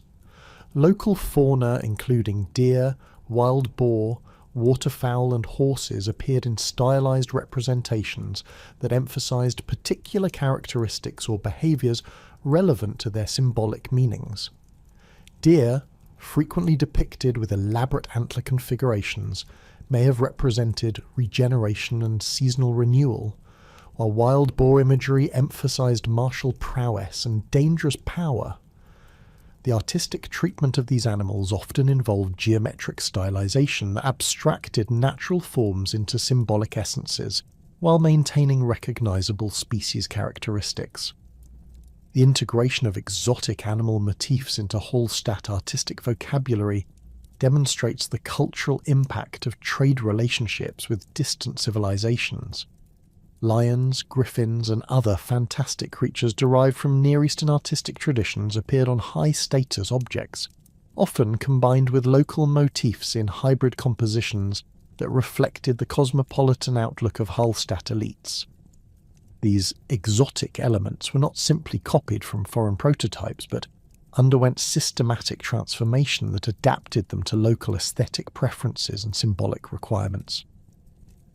The result was a distinctive artistic synthesis that maintained cultural authenticity while incorporating international influences. The anthropomorphic representations found in Hallstatt art provide direct insights into contemporary beliefs about human identity, social relationships, and supernatural powers. Human figures appearing on bronze vessels and decorative objects typically display hierarchical arrangements that reflect social stratification, with size differences, costume variations, and positional relationships clearly distinguishing between elite and subordinate individuals. The artistic conventions used to represent human forms employed standardized iconographic elements, including distinctive hairstyles, clothing patterns, and gesture vocabularies that communicated social status and cultural identity to contemporary viewers. Female figures in Hallstatt art often appear in contexts suggesting religious or ceremonial roles, frequently depicted holding objects including bowls, plants, or geometric symbols that may represent offerings or ritual implements.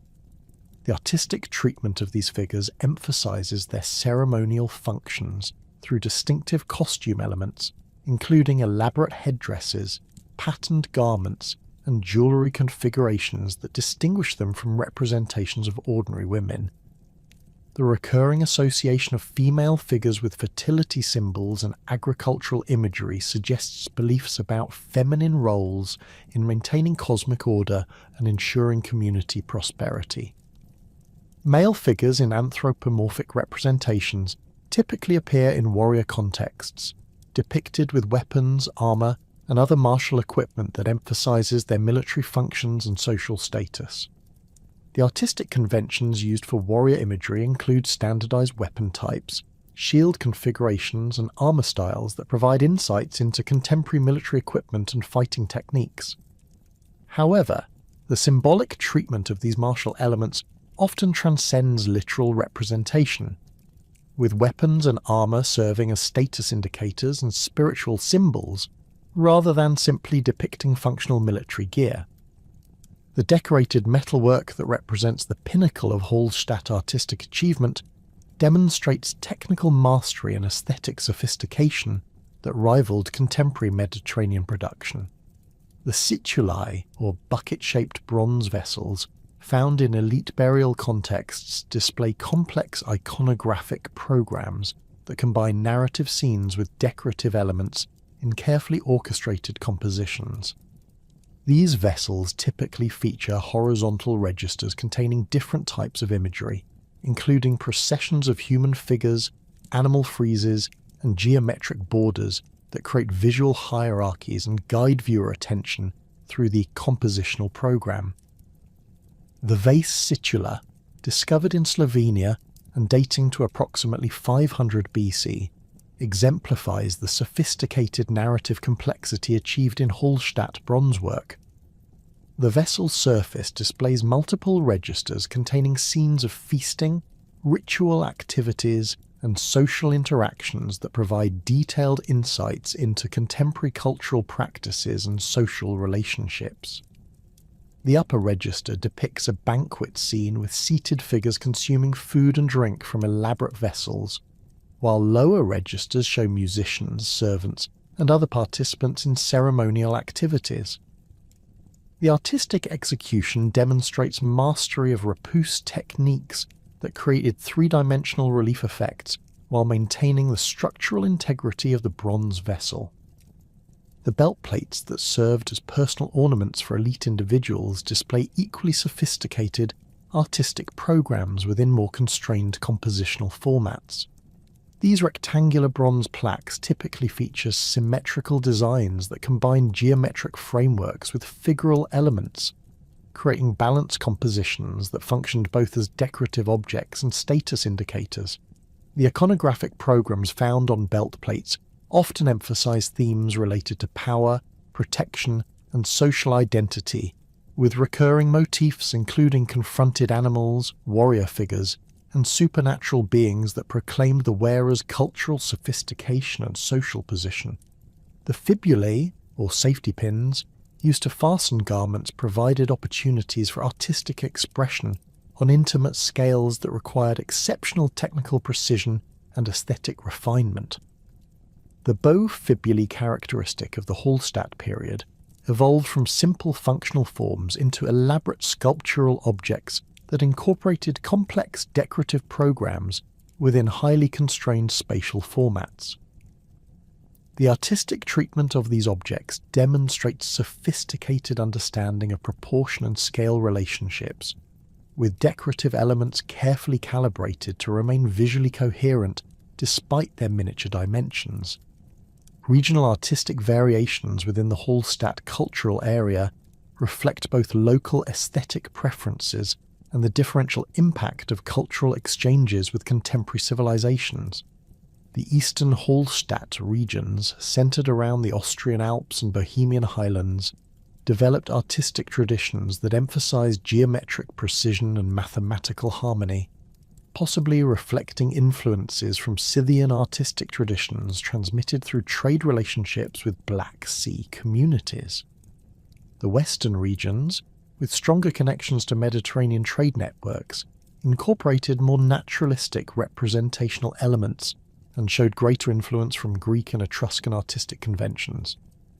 The evidence for cultural exchange with Greek civilizations appears most clearly in the adoption of specific iconographic motifs and compositional principles that reflect direct contact with Hellenic artistic traditions. Greek pottery found in Hallstatt contexts often displays iconographic programs specifically designed for barbarian consumers, with mythological scenes and decorative elements adapted to Northern European aesthetic preferences.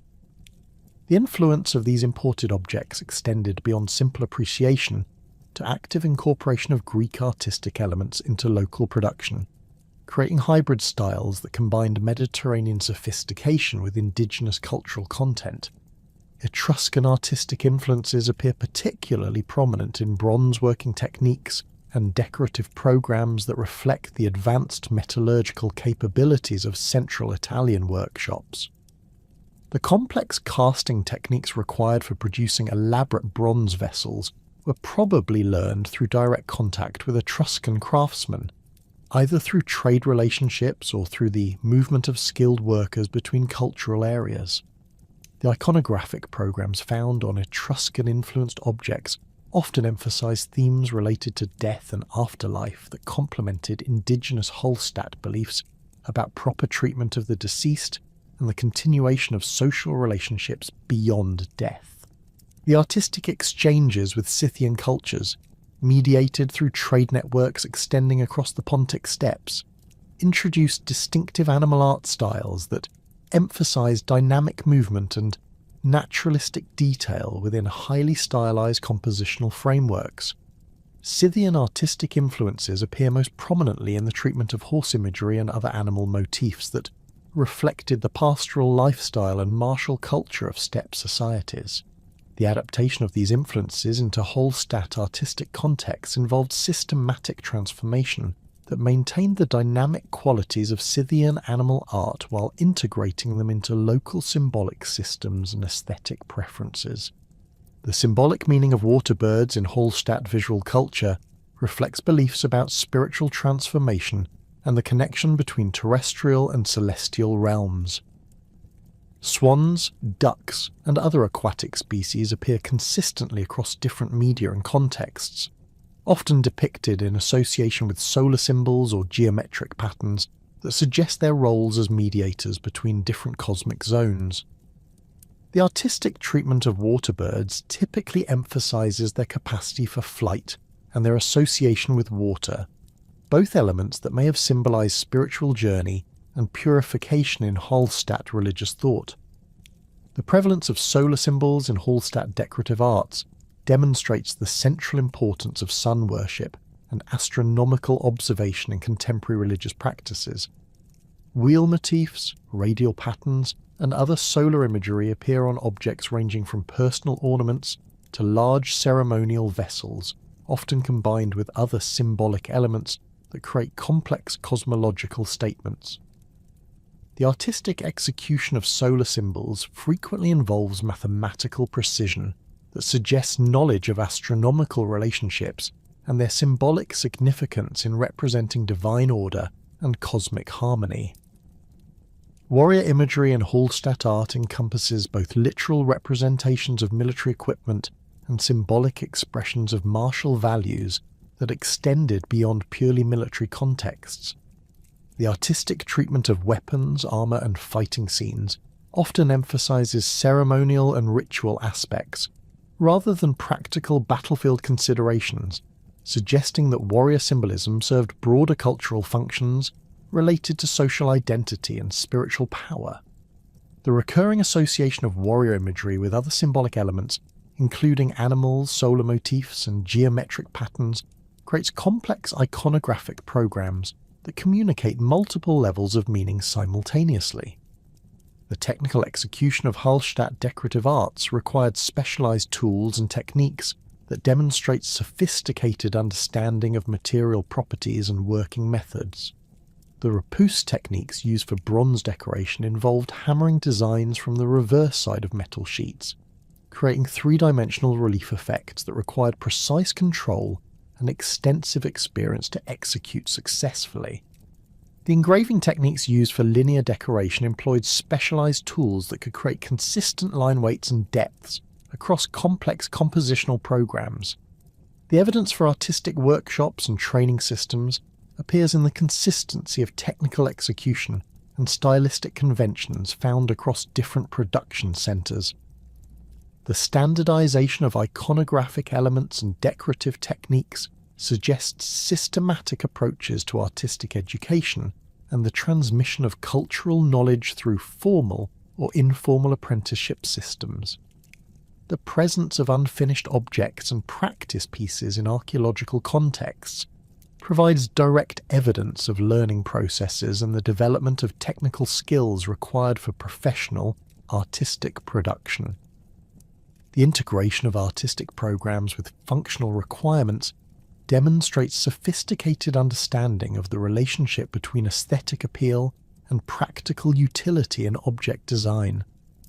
Decorated vessels maintained structural integrity and functional efficiency, while incorporating complex decorative programs that enhanced their visual impact and cultural significance. The artistic treatment of everyday objects, including tools, weapons, and household items, elevated mundane activities into opportunities for cultural expression and social communication. The preservation of organic materials in exceptional archaeological contexts provides insights into artistic traditions that have otherwise disappeared from the material record.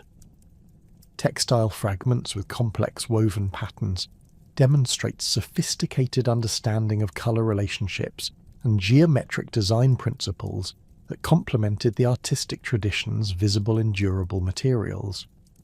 Wooden objects with carved decoration reveal artistic capabilities that extended across multiple media and suggest coordinated aesthetic programs that unified different aspects of material culture. The symbolic landscape created by Hallstatt artistic expression encompassed both individual objects and environmental contexts that reinforced cultural messages through coordinated visual programs. The placement of decorated objects within burial contexts, settlement areas, and ritual sites created meaningful relationships between artistic elements and their physical settings that enhanced their communicative power and cultural significance. The cumulative effect of these artistic programs was the creation of visual environments that constantly reinforce social hierarchies, religious beliefs, and cultural identities through sophisticated, symbolic communication systems. The artistic achievements and symbolic sophistication that characterized mature Hallstatt culture were inextricably linked to the extensive trade networks that connected Central European communities to civilizations across the known world. These commercial relationships, far from being simple exchanges of goods for profit, represented complex systems of diplomatic contact, cultural transmission, and technological transfer that fundamentally transformed both Hallstatt society and the broader European landscape. Archaeological evidence reveals trade routes that stretch from the Atlantic coasts of Iberia to the Black Sea steppes, from Scandinavian amber sources to Mediterranean urban centres, creating a web of interconnected relationships that made Hallstatt territories crucial intermediaries in continental commerce. The primary trade corridors that facilitated these exchanges followed natural geographic features that minimized transportation difficulties while connecting disparate cultural regions. The Danube River system provided the fundamental east-west axis for continental trade, with its tributaries offering access to resource-rich highland areas and alternative routes that bypassed political obstacles or seasonal difficulties. The Inn River connected alpine salt-producing regions to the main Danube corridor, while the Salzach and Enns rivers provided additional access routes that distributed trade goods throughout the eastern alpine regions. Archaeological sites along these waterways show consistent evidence of Hallstatt presence through distinctive pottery styles, metalwork traditions, and burial practices that indicate either direct settlement or sustained cultural influence through commercial relationships. The northern trade routes connecting Hallstatt territories to Baltic amber sources required sophisticated coordination between multiple cultural groups and careful management of transportation logistics across varied terrain. These routes typically followed river valleys that provided natural corridors through forested landscapes, with overland segments connecting different watershed systems. The Elbe River offered access to northern German plains and ultimately to Baltic coastal regions, while the Oder and Vistula rivers provided alternative pathways through Polish territories. Archaeological evidence from sites like Hallstatt's own cemetery reveals amber artifacts that had travelled over 1,000 kilometres from their Baltic sources, demonstrating the efficiency and reliability of these long-distance trade networks. The amber trade involved more than simple commodity exchange, encompassing complex relationships between Hallstatt merchants and Baltic communities that produced, processed, and initially distributed this valuable material.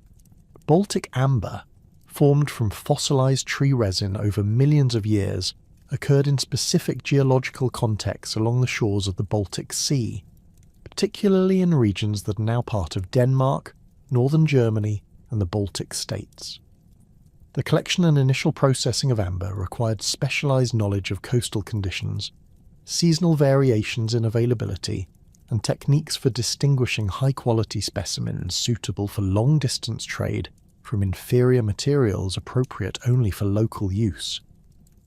The processing techniques applied to amber in Baltic contexts involved careful sorting according to size, clarity, and color characteristics that determine market value in distant regions. Clear amber with minimal inclusions commanded the highest prices, while specimens containing preserved insects or plant materials were prized for their curiosity value and potential magical properties. The working of amber into finished ornaments required specialized tools and techniques that created standardized forms suitable for international trade, including beads of specific sizes and shapes that could be easily incorporated into local jewelry traditions across different cultural areas. Mediterranean trade connections established during this period created some of the most archaeologically visible evidence of Hallstatt commercial relationships. with Greek and Etruscan artifacts found throughout Central European contexts, providing direct testimony to the scale and sophistication of these exchanges. Greek pottery, particularly the fine black figure and red figure vessels produced in Athenian workshops, appears regularly in elite Hallstatt burial contexts, often in association with locally produced grave goods that suggest these imported objects held special significance beyond their practical functions. The iconographic programs found on Greek pottery intended for barbarian markets frequently featured mythological scenes and decorative motifs, specifically selected to appeal to Northern European aesthetic preferences and cultural interests.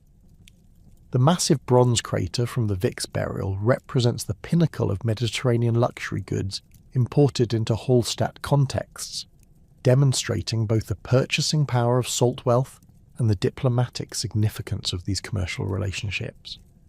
This extraordinary vessel, standing 1.64 meters in height and weighing over 200 kilograms, required specialized transportation arrangements that involved multiple stages of overland and riverine transport across hundreds of kilometers of varied terrain. The crater's decorative program, featuring a procession of warriors and chariots around the rim and elaborate handle attachments depicting Gorgon heads, reflects Greek artistic traditions while incorporating elements specifically designed to appeal to barbarian sensibilities regarding martial prowess and supernatural power. Etruscan bronze vessels found in Hallstatt contexts demonstrate equally sophisticated production techniques and reveal the extent to which Central Italian workshops adapted their products to meet Northern European market demands. Etruscan bronze buckets, known as situli, incorporated decorative programs that blended Mediterranean artistic traditions with motifs and compositional arrangements that complemented indigenous Hallstatt aesthetic preferences. The technical execution of these vessels required advanced metallurgical knowledge and casting techniques that influenced local bronze working traditions and contributed to the technological sophistication evident in contemporary Hallstatt metalwork. The coral ornaments found in Hallstatt burial contexts provide evidence of trade connections extending into the Western Mediterranean, where coral harvesting occurred along the coasts of southern France, eastern Spain, and northwestern Italy. Mediterranean coral, particularly the red coral species Corallium rubrum, was highly valued for its distinctive colour and believed magical properties that made it suitable for personal ornaments and religious objects. The working of coral required specialised techniques for cutting, shaping and polishing that were probably learned through direct contact with Mediterranean craftsmen or through the movement of skilled workers between cultural regions.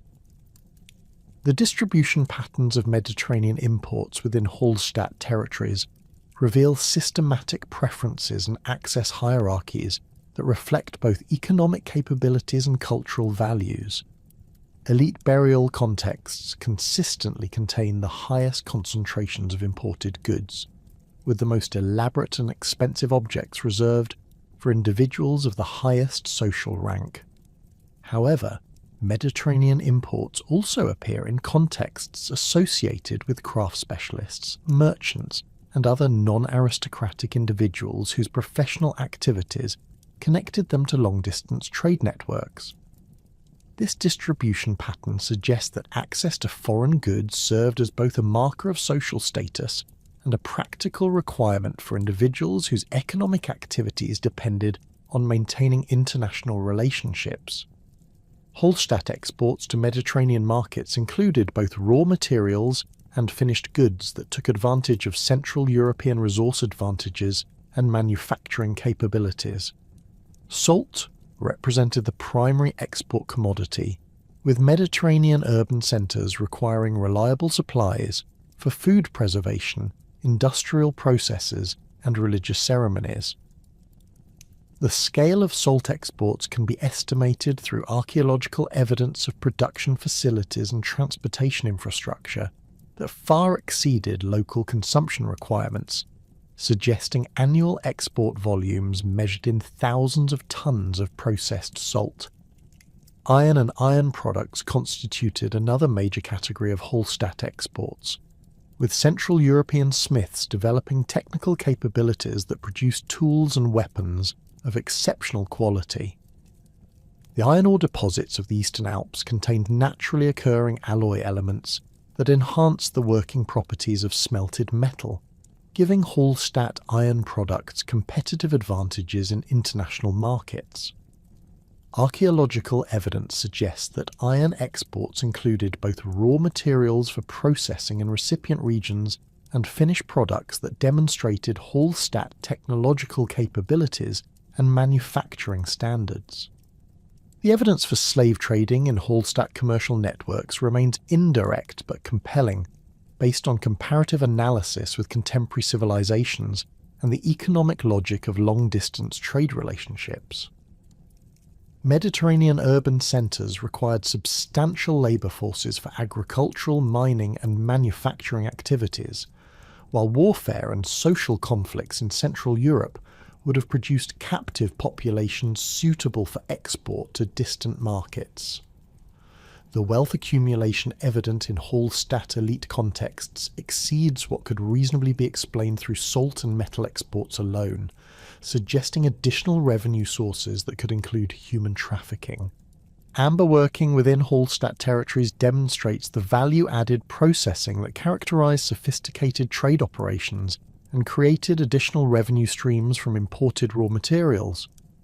Baltic amber underwent systematic processing in Hallstatt workshops that transformed raw materials into finished ornaments, designed for both local consumption and re-export to Mediterranean markets. The technical capabilities developed for amber working included drilling techniques for creating beads, carving methods for producing figurative ornaments, and polishing procedures that enhanced the natural beauty of the material.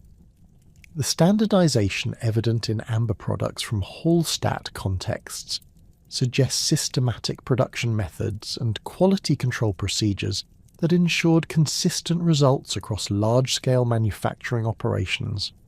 Bead sizes, drilling techniques and surface finishes show remarkable consistency that indicates specialized tools, trained craftsmen, and established production protocols.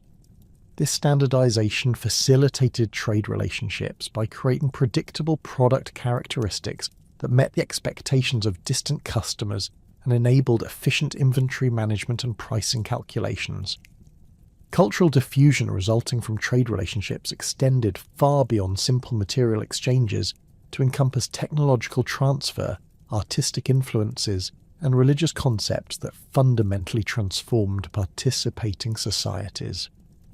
The Mediterranean building techniques employed at the Heunerberg represent direct technological transfer that required either the movement of skilled craftsmen from southern Europe or the training of local workers in foreign construction methods.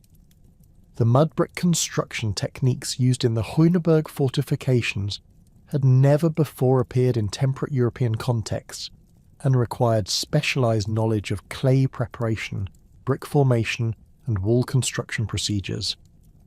The artistic influences transmitted through trade networks created hybrid styles that combined elements from multiple cultural traditions while maintaining distinctive local characteristics.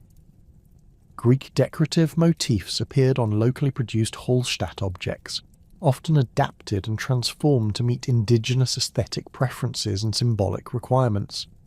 Similarly, Hallstatt artistic elements influenced the production of goods intended for export, creating distinctive styles that appealed to foreign customers while maintaining cultural authenticity. Religious and ceremonial practices show evidence of cross-cultural influence through the adoption of foreign ritual objects and the modification of indigenous ceremonies to incorporate international elements.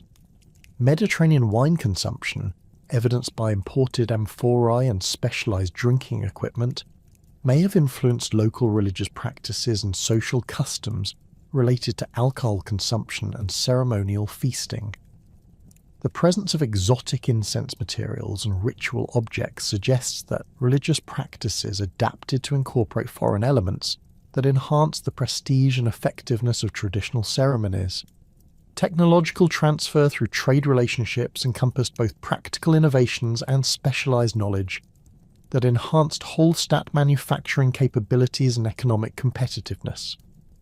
Pottery production techniques show Mediterranean influences in kiln design, firing procedures, and decorative methods that improved product quality and expanded stylistic possibilities. Metalworking innovations included new alloy compositions, casting techniques, and decorative procedures that were probably learned through direct contact with foreign craftsmen or through systematic observation of imported objects. The diplomatic aspects of trade relationships required sophisticated protocols and institutional arrangements that managed complex international relationships while protecting commercial interests and cultural autonomy. Archaeological evidence suggests that trade negotiations involved formal ceremonies, gift exchanges, and mutual recognition of territorial rights and commercial privileges. The presence of standardized weights and measures in Hallstatt contexts indicates systematic approaches to commercial calculation and the establishment of consistent standards that facilitated transactions across cultural boundaries. Seasonal variations in trade activities reflect both transportation constraints and agricultural cycles that influence the availability of goods and the timing of commercial expeditions. River transportation was most efficient during spring and early summer months when water levels were optimal and weather conditions favoured long-distance travel. Winter months were typically devoted to local production activities and the accumulation of goods for export during the following trading season, creating annual cycles that coordinated production and distribution activities across vast geographic areas. The infrastructure requirements for supporting large-scale trade operations included specialized storage facilities, transportation equipment, and security arrangements that protected valuable goods during transit and storage. Archaeological evidence of large granaries and storage structures within Hallstatt settlements indicates systematic approaches to inventory management and the accumulation of trade goods. Harbour installations and river improvement projects demonstrate investments in transportation infrastructure that facilitated commercial activities and reduced transportation costs. Risk management in long-distance trade involved diversification strategies, insurance arrangements, and security measures that protected commercial investments against various types of loss. The distribution of trade goods across multiple routes and markets reduced dependence on any single commercial relationship, while the establishment of trading partnerships with intermediary communities provided security and logistical support for long-distance expeditions. Archaeological evidence suggests that valuable shipments were often accompanied by armed escorts, and that trading expeditions involved multiple participants who shared both risks and profits. The social implications of extensive trade relationships included the emergence of professional merchant classes, the development of commercial law and customs, and the creation of cosmopolitan cultural attitudes that distinguished trading communities from more isolated agricultural societies. Merchant households showed distinctive material culture patterns that reflect their international connections and economic activities, while burial practices often emphasize portable wealth and exotic goods that could be easily transported and converted into local currencies or trade goods. The extensive trade networks that connected Hallstatt communities to distant civilizations created a complex web of cultural influences that manifested differently across the vast territories where Hallstatt culture took root. Rather than producing uniform cultural expressions, these international connections combined with local, environmental conditions, resource availability, and indigenous traditions to generate distinctive regional variations that reflected the adaptive capacity of Hallstatt societies. The eastern and western zones of Hallstatt influence developed markedly different characteristics in their material culture, settlement organisation, and ritual practices, while maintaining sufficient shared elements to constitute a recognisable cultural phenomenon across Central Europe. The Eastern Hallstatt zone, encompassing the Austrian Alps, Bohemia, Slovakia, and portions of the Carpathian Basin, developed cultural expressions that emphasized geometric precision, sophisticated metallurgy, and burial practices that reflected strong continuities with earlier Urnfield traditions. The communities in these regions maintained closer connections to the original salt-producing territories and demonstrated the most conservative adherence to traditional Hallstatt cultural patterns. Archaeological evidence from sites like Hallstatt itself, Klein in Styria, and BC's Skala in Moravia reveals material culture assemblages that prioritize technical excellence and symbolic complexity over the Mediterranean influences that characterized Western regions. The burial practices in Eastern territories maintained cremation as the predominant mortuary custom throughout most of the Hallstatt period, with elaborate pyre constructions that required substantial community investment and demonstrated sophisticated understanding of combustion dynamics. The cremation installations at Magdalenenberg involved carefully engineered fire structures that could maintain temperatures exceeding 800 degrees Celsius for extended periods, ensuring complete reduction of organic materials while preserving metal grave goods in recognizable forms. The ashes and bone fragments were collected with systematic precision, often sorted according to specific criteria that reflected beliefs about the different spiritual components of deceased individuals. The ceramic traditions of Eastern Hallstatt regions developed distinctive decorative vocabularies that emphasized incised geometric patterns, burnished surfaces, and color contrasts achieved through controlled firing atmospheres. The pottery from Gemeinlebarn in Lower Austria exemplifies these Eastern traditions, with vessels displaying complex arrangements of parallel lines, hatched triangles, and concentric circle motifs that created sophisticated visual rhythms across vessel surfaces. The technical execution of these decorative programs required specialized tools and considerable skill, with potters achieving line widths and spacing consistency that approached mechanical precision. Settlement patterns in eastern regions typically featured hilltop fortifications that controlled strategic positions overlooking river valleys and mountain passes, with defensive architecture that emphasized earth and timber construction rather than the stone and mud brick techniques adopted in western areas. The fortified settlement at Smolenice in Slovakia demonstrates typical eastern defensive strategies, with massive earthwork ramparts reinforced by timber palisades and internal structures that provided protected storage and residential areas. These fortifications incorporated sophisticated engineering principles including drainage systems, access controls, and overlapping defensive lines that created multiple barriers against potential attackers. The metalworking traditions of Eastern Hallstatt communities achieved remarkable technical sophistication, particularly in iron production and the creation of complex bronze objects that demonstrated mastery of advanced casting and finishing techniques. The ironworking sites in the Hüttenberg region of Austria reveal evidence of systematic ore processing, with specialized furnaces that incorporated bellows systems and flux additions that produced high-quality metal suitable for tools and weapons. The bronze workshops associated with these sites created objects that combined functional excellence with elaborate decorative programs, including belt plates, fibulae, and vessel fittings that displayed geometric patterns and stylized animal motifs.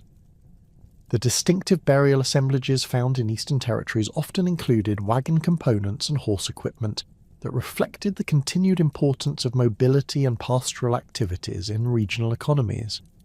The wagon burials at Strettweg and other Austrian sites contained elaborate bronze fittings and iron components that demonstrated sophisticated understanding of vehicle construction and the mechanical requirements for heavy transport.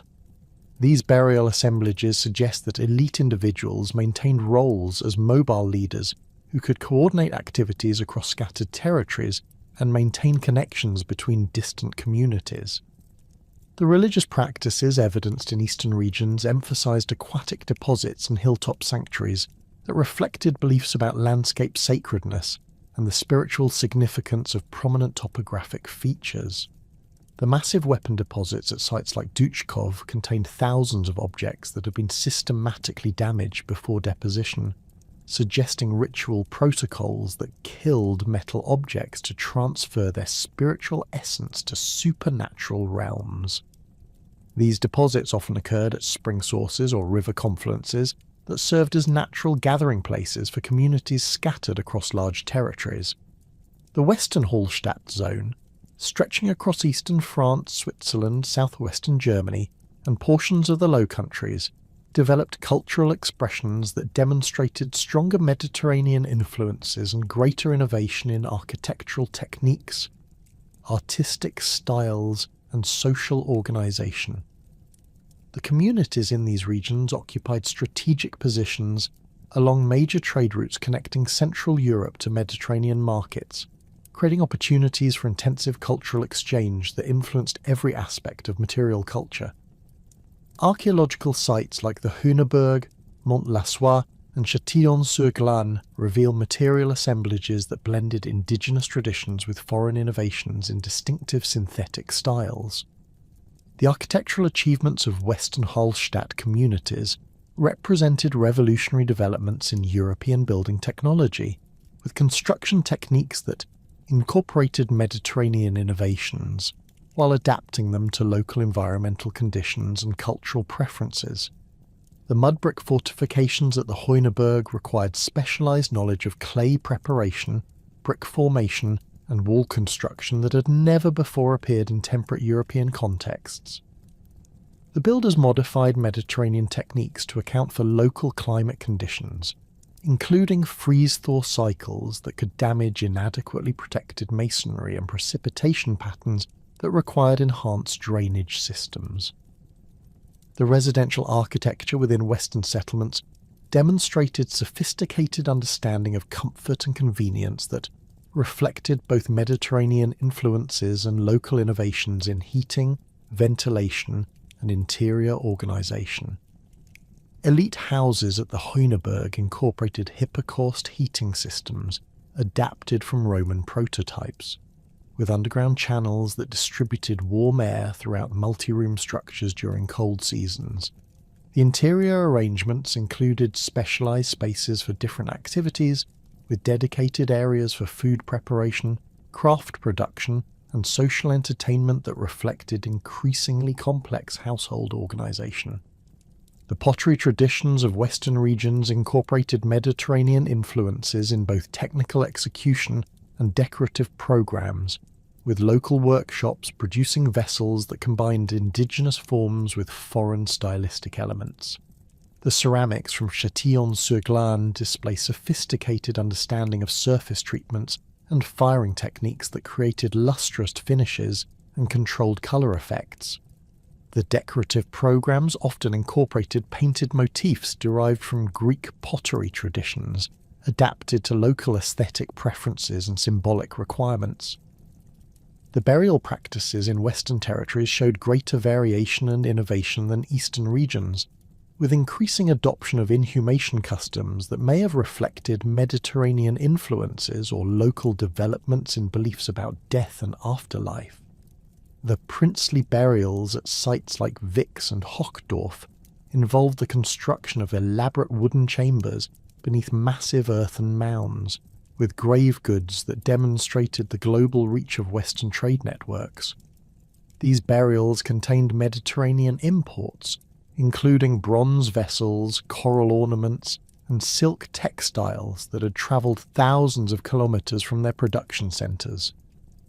The metalworking traditions of Western communities emphasised decorative sophistication and technical innovation rather than the geometric precision that characterised Eastern production. Bronze vessels from Western workshops often incorporated narrative scenes and complex iconographic programs that reflected both local mythological traditions and foreign artistic influences. The situlae produced in workshops associated with settlements like Klein displayed sophisticated repousse techniques that created three-dimensional relief effects while maintaining structural integrity in functional vessels. The interaction patterns between Hallstatt communities and contemporary cultures varied significantly according to geographic position and the specific cultural groups encountered along different trade routes and territorial boundaries. The Eastern Hallstatt regions maintained extensive contacts with Scythian cultures through trade networks that extended across the Pontic steppes, creating opportunities for cultural exchange that influenced artistic styles, military equipment, and pastoral practices. Archaeological evidence of Scythian influences appears in the animal art styles found on bronze objects and the horse equipment discovered in elite burial contexts. The Scythian artistic traditions that influenced Eastern Hallstatt communities emphasized dynamic animal representations and sophisticated metalworking techniques that created distinctive visual effects through contrasting textures and surface treatments. The animal-style motifs found on Hallstatt belt plates and fibulae demonstrate systematic adaptation of Scythian artistic conventions to local aesthetic preferences and symbolic requirements. These influences appear most prominently in the treatment of horse imagery and predator animals that reflected the martial culture and pastoral lifestyle of steppe societies. The military equipment found in Eastern Hallstatt contexts shows evidence of technological exchange with Scythian cultures, particularly in archery equipment and horse gear that reflected the mounted warfare techniques developed on the steppes. The presence of specialized arrowheads and bow components in burial assemblages suggests that some Hallstatt warriors adopted Scythian military innovations, though these remained secondary to traditional Central European fighting methods that emphasized close combat with swords and spears. The Western Hallstatt regions maintained more intensive relationships with Mediterranean civilizations, creating opportunities for direct cultural contact that influenced architectural techniques, artistic styles, and social customs. Greek and Etruscan merchants established trading relationships that involved regular contact between Mediterranean and Central European communities, facilitating the transfer of technological knowledge and cultural practices. The presence of Mediterranean craftsmen in Western Hallstatt settlements is suggested by archaeological evidence of foreign building techniques and specialized production methods that required expert knowledge. The Greek influences evident in Western Hallstatt culture encompassed both material objects and cultural practices that reflected systematic adoption of Hellenic customs and technologies. Wine consumption, evidenced by imported amphorae and specialized drinking equipment, may have influenced local social customs and religious practices related to ceremonial feasting and elite entertainment. The iconographic programs found on imported Greek pottery often featured mythological scenes specifically selected to appeal to barbarian sensibilities regarding heroic behavior and supernatural power. Etruscan cultural influences appear particularly prominent in bronze-working techniques and funerary practices that reflected the sophisticated material culture of central Italian cities. The complex casting techniques required for producing elaborate bronze vessels were probably learned through direct contact with Etruscan workshops, either through trade relationships or through the movement of skilled craftsmen between cultural regions. The burial customs found in Western territories often incorporated Etruscan elements, including specific grave-good arrangements and ceremonial practices that complemented indigenous traditions. The Atlantic Bronze Age cultures of Western Europe maintained trade relationships with Hallstatt communities that facilitated the exchange of raw materials, finished goods, and technological knowledge across vast distances. The tin deposits of Cornwall and Brittany remained essential for bronze production despite the increasing importance of iron technology, creating ongoing commercial relationships that connected Hallstatt territories to Atlantic coastal regions.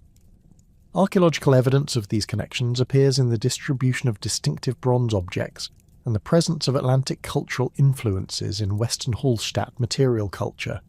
The amber trade networks that connected Baltic regions to Central Europe created opportunities for cultural exchange with Northern European societies that influenced Hallstatt artistic traditions and religious practices. The processing techniques applied to Baltic amber in Hallstatt workshops demonstrate sophisticated understanding of this material's properties and the aesthetic preferences of different market regions. The symbolic significance of amber in Hallstatt culture may have reflected beliefs about its magical properties and its association with solar symbolism and spiritual transformation. Local adaptations of Hallstatt cultural elements reflected the diverse environmental conditions and resource availability that characterized different regions within the broader cultural area. Alpine communities developed specialized knowledge of mineral extraction and processing that took advantage of local geological conditions, while lowland settlements focused on agricultural production and river transportation networks. These environmental adaptations created regional variations in economic organization and material culture that maintained cultural coherence while reflecting local circumstances. The mountainous terrain of the eastern Alpine regions required specialized settlement strategies and architectural techniques that could accommodate steep slopes, seasonal weather variations, and limited agricultural land. The terrace settlements found in these areas demonstrate sophisticated understanding of slope stability and drainage management, with construction techniques that minimized erosion and maximized usable space. The defensive advantages provided by mountainous terrain influenced military strategies and settlement organization patterns that differed significantly from lowland approaches. The river valley environments that characterized much of the Hallstatt cultural area provided natural transportation corridors and fertile agricultural land that supported dense populations and intensive economic activities. The communities positioned along major waterways developed specialized knowledge of river navigation, seasonal flooding patterns, and the transportation logistics required for long-distance trade.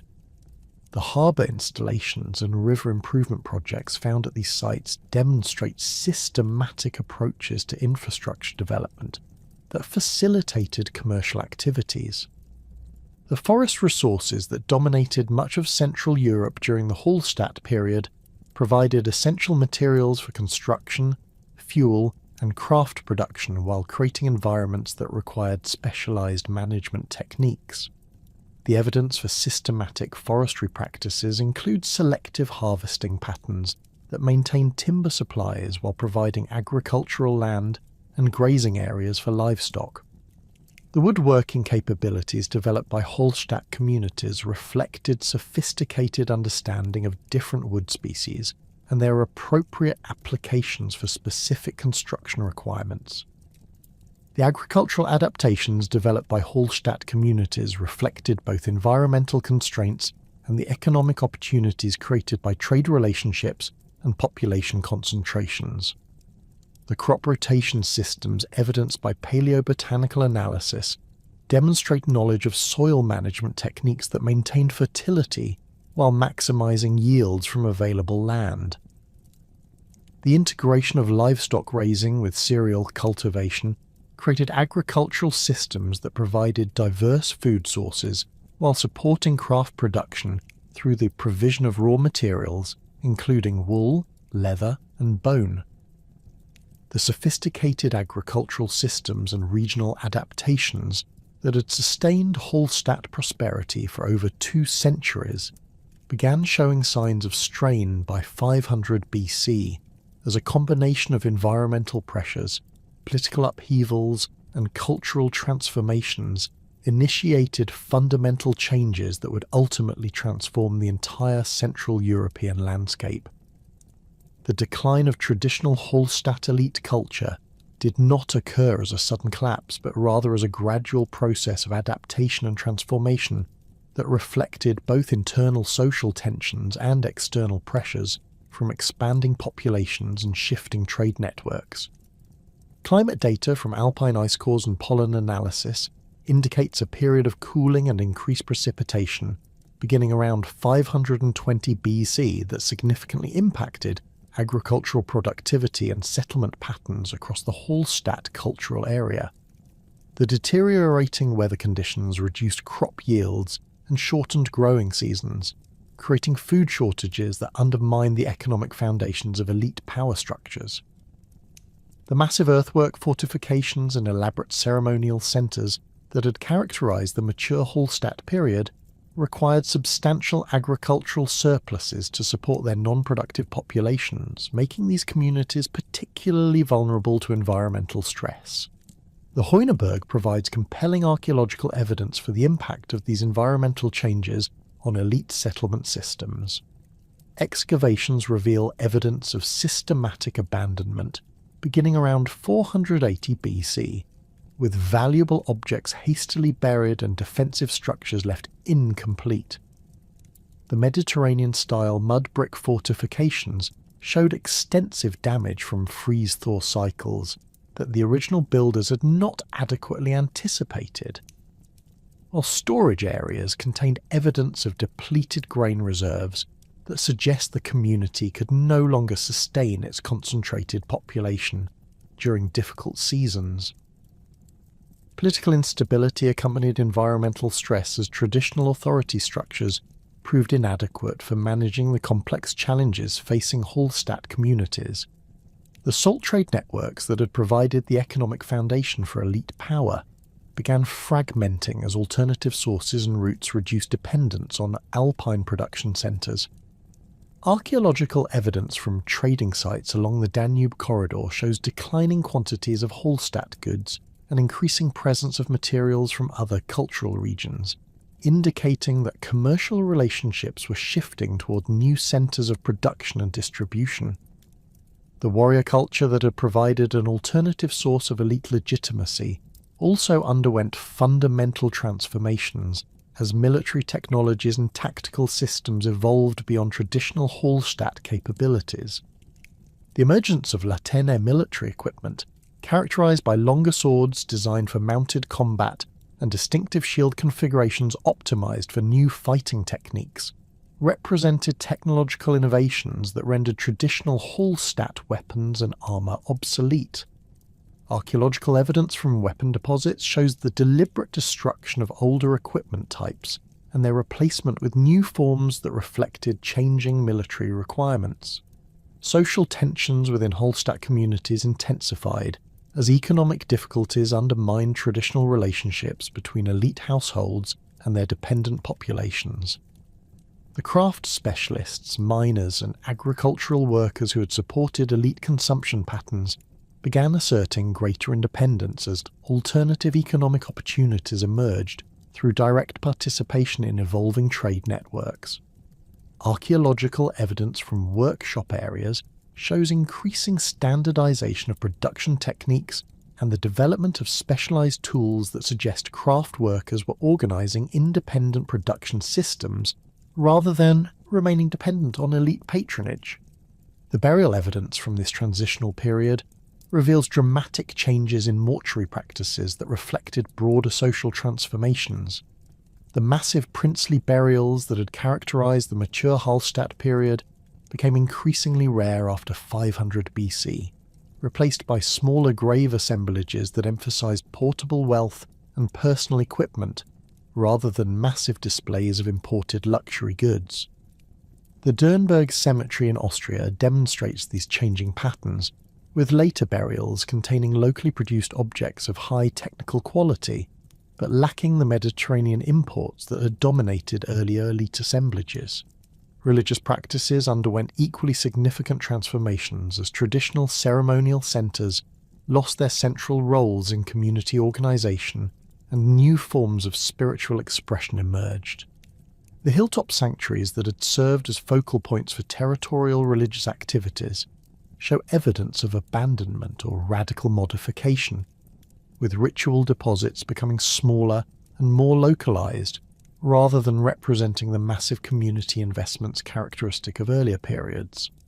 Archaeological evidence suggests that religious authority became more dispersed, with smaller communities developing independent ceremonial traditions rather than participating in centralized ritual systems.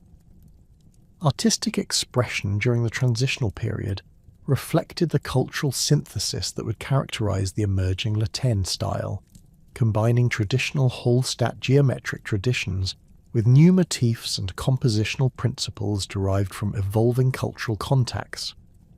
The curvilinear patterns that would become diagnostic of Latin art began appearing on objects from late Hallstatt contexts, often combined with traditional geometric elements in hybrid styles that demonstrated ongoing cultural experimentation. The famous Voldalgersheim chariot fittings exemplify these transitional artistic expressions, incorporating flowing plant motifs and abstract patterns that departed significantly from earlier Hallstatt decorative vocabularies. Settlement patterns underwent fundamental reorganization, as the fortified hilltop centres that had dominated the Hallstatt landscape were abandoned in favour of new site types that reflected changing economic and social priorities. Many communities relocated to valley floor positions that provided better access to agricultural land and transportation networks, abandoning the defensive advantages of elevated sites in favour of economic opportunities. The new settlements typically featured dispersed residential arrangements rather than the concentrated populations characteristic of earlier fortified centres, suggesting changes in social organisation and community structure. Technological innovation accelerated during this transitional period as communities adapted to changing circumstances through the development of new production techniques and material culture forms. Ironworking technology underwent significant advances with the development of improved smelting techniques that produced higher quality steel and more efficient production methods that reduced costs and increased output. The Latin sword-making tradition that emerged during this period incorporated sophisticated metallurgical knowledge that created weapons with superior performance characteristics compared to traditional Hallstatt equipment. Pottery production systems adapted to changing market conditions through the development of new vessel forms and decorative styles that reflected evolving cultural preferences and functional requirements. The wheel-thrown pottery that became characteristic of Latin culture required different technical skills and production equipment compared to traditional Hallstatt hand-building techniques, representing a fundamental shift in ceramic technology. These innovations enabled more efficient production and created opportunities for specialized pottery workshops to serve broader market areas. Trade network reorganization accompanied these technological and social changes as new commercial centers emerged to replace the declining Hallstatt trading posts. The oppidum sites that would become characteristic of Latini culture began developing during this transitional period, often positioned to control strategic river crossings or resource extraction areas that had been peripheral to earlier Hallstatt territories. Archaeological evidence from early Latin trading centres shows material culture assemblages that combine traditional Central European elements with new influences from Mediterranean and Northern European sources. Cultural continuity persisted despite these dramatic transformations, with many fundamental aspects of Hallstatt tradition continuing to influence Latin development in modified forms. The aquatic ritual deposits that had characterized Hallstatt religious practice continued throughout the Latin period, though often with different object types and depositional contexts that reflected evolving ceremonial requirements. The famous Latin site itself demonstrates this continuity, with weapon deposits spanning several centuries and incorporating both traditional Hallstatt equipment types and new Latin forms. Metalworking traditions maintained strong connections between Hallstatt and Latin cultures, with many technical innovations and artistic motifs showing clear developmental relationships across the cultural transition. The sophisticated bronze-working capabilities developed during the Hallstatt period provided the technical foundation for Latin artistic achievements, while the organisational systems that had supported specialised craft production continued to operate under modified social and economic arrangements. Regional variations in the transition process reflected the diverse circumstances and cultural influences that characterised different parts of the former Hallstatt territories. Eastern regions maintained stronger continuities with traditional practices, often incorporating Latin innovations within essentially conservative cultural frameworks that preserved many Hallstatt characteristics. Western areas underwent more dramatic transformations that reflected their greater exposure to Mediterranean influences and their positions along evolving trade routes that connected Central Europe to expanding Celtic territories. The Marne region of eastern France exemplifies the Western transformation process, with archaeological sites showing rapid adoption of Latin material culture forms and burial practices that departed significantly from earlier Hallstatt traditions. The chariot burials that became characteristic of early Latin elite culture in this region incorporated new vehicle technologies and ceremonial practices, while maintaining underlying concepts about elite status and proper treatment of the dead that derived from Hallstatt precedents. Bohemian territories demonstrate the Eastern pattern of gradual adaptation, with Latin innovations appearing alongside continuing Hallstatt traditions in archaeological contexts that suggest selective adoption rather than wholesale cultural replacement.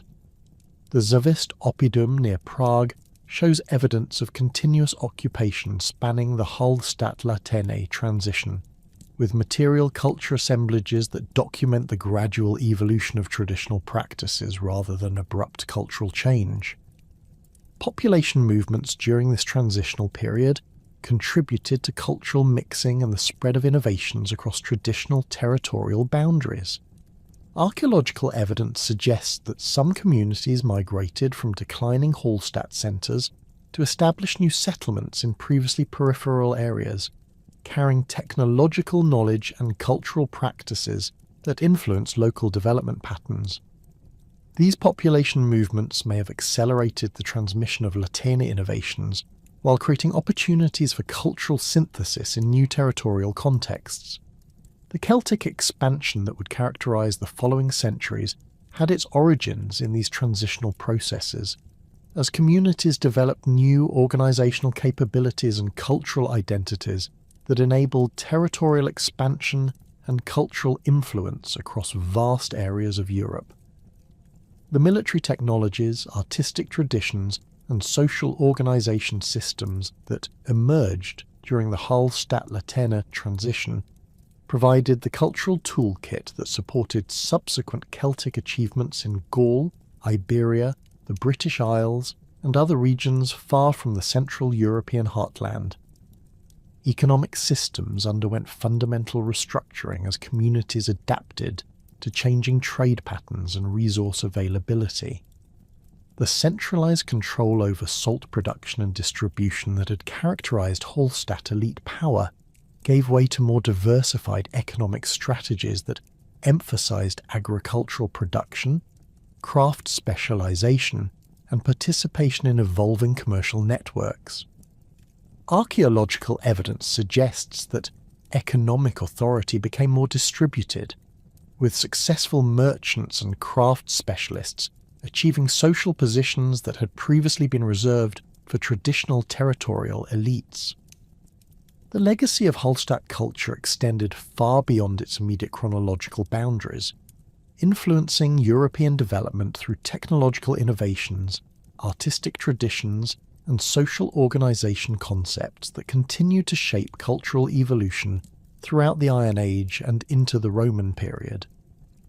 The ironworking techniques developed during the Hallstatt period provided the metallurgical foundation for subsequent European technological development, while the artistic traditions established during this era continued to influence decorative arts across Celtic territories for centuries.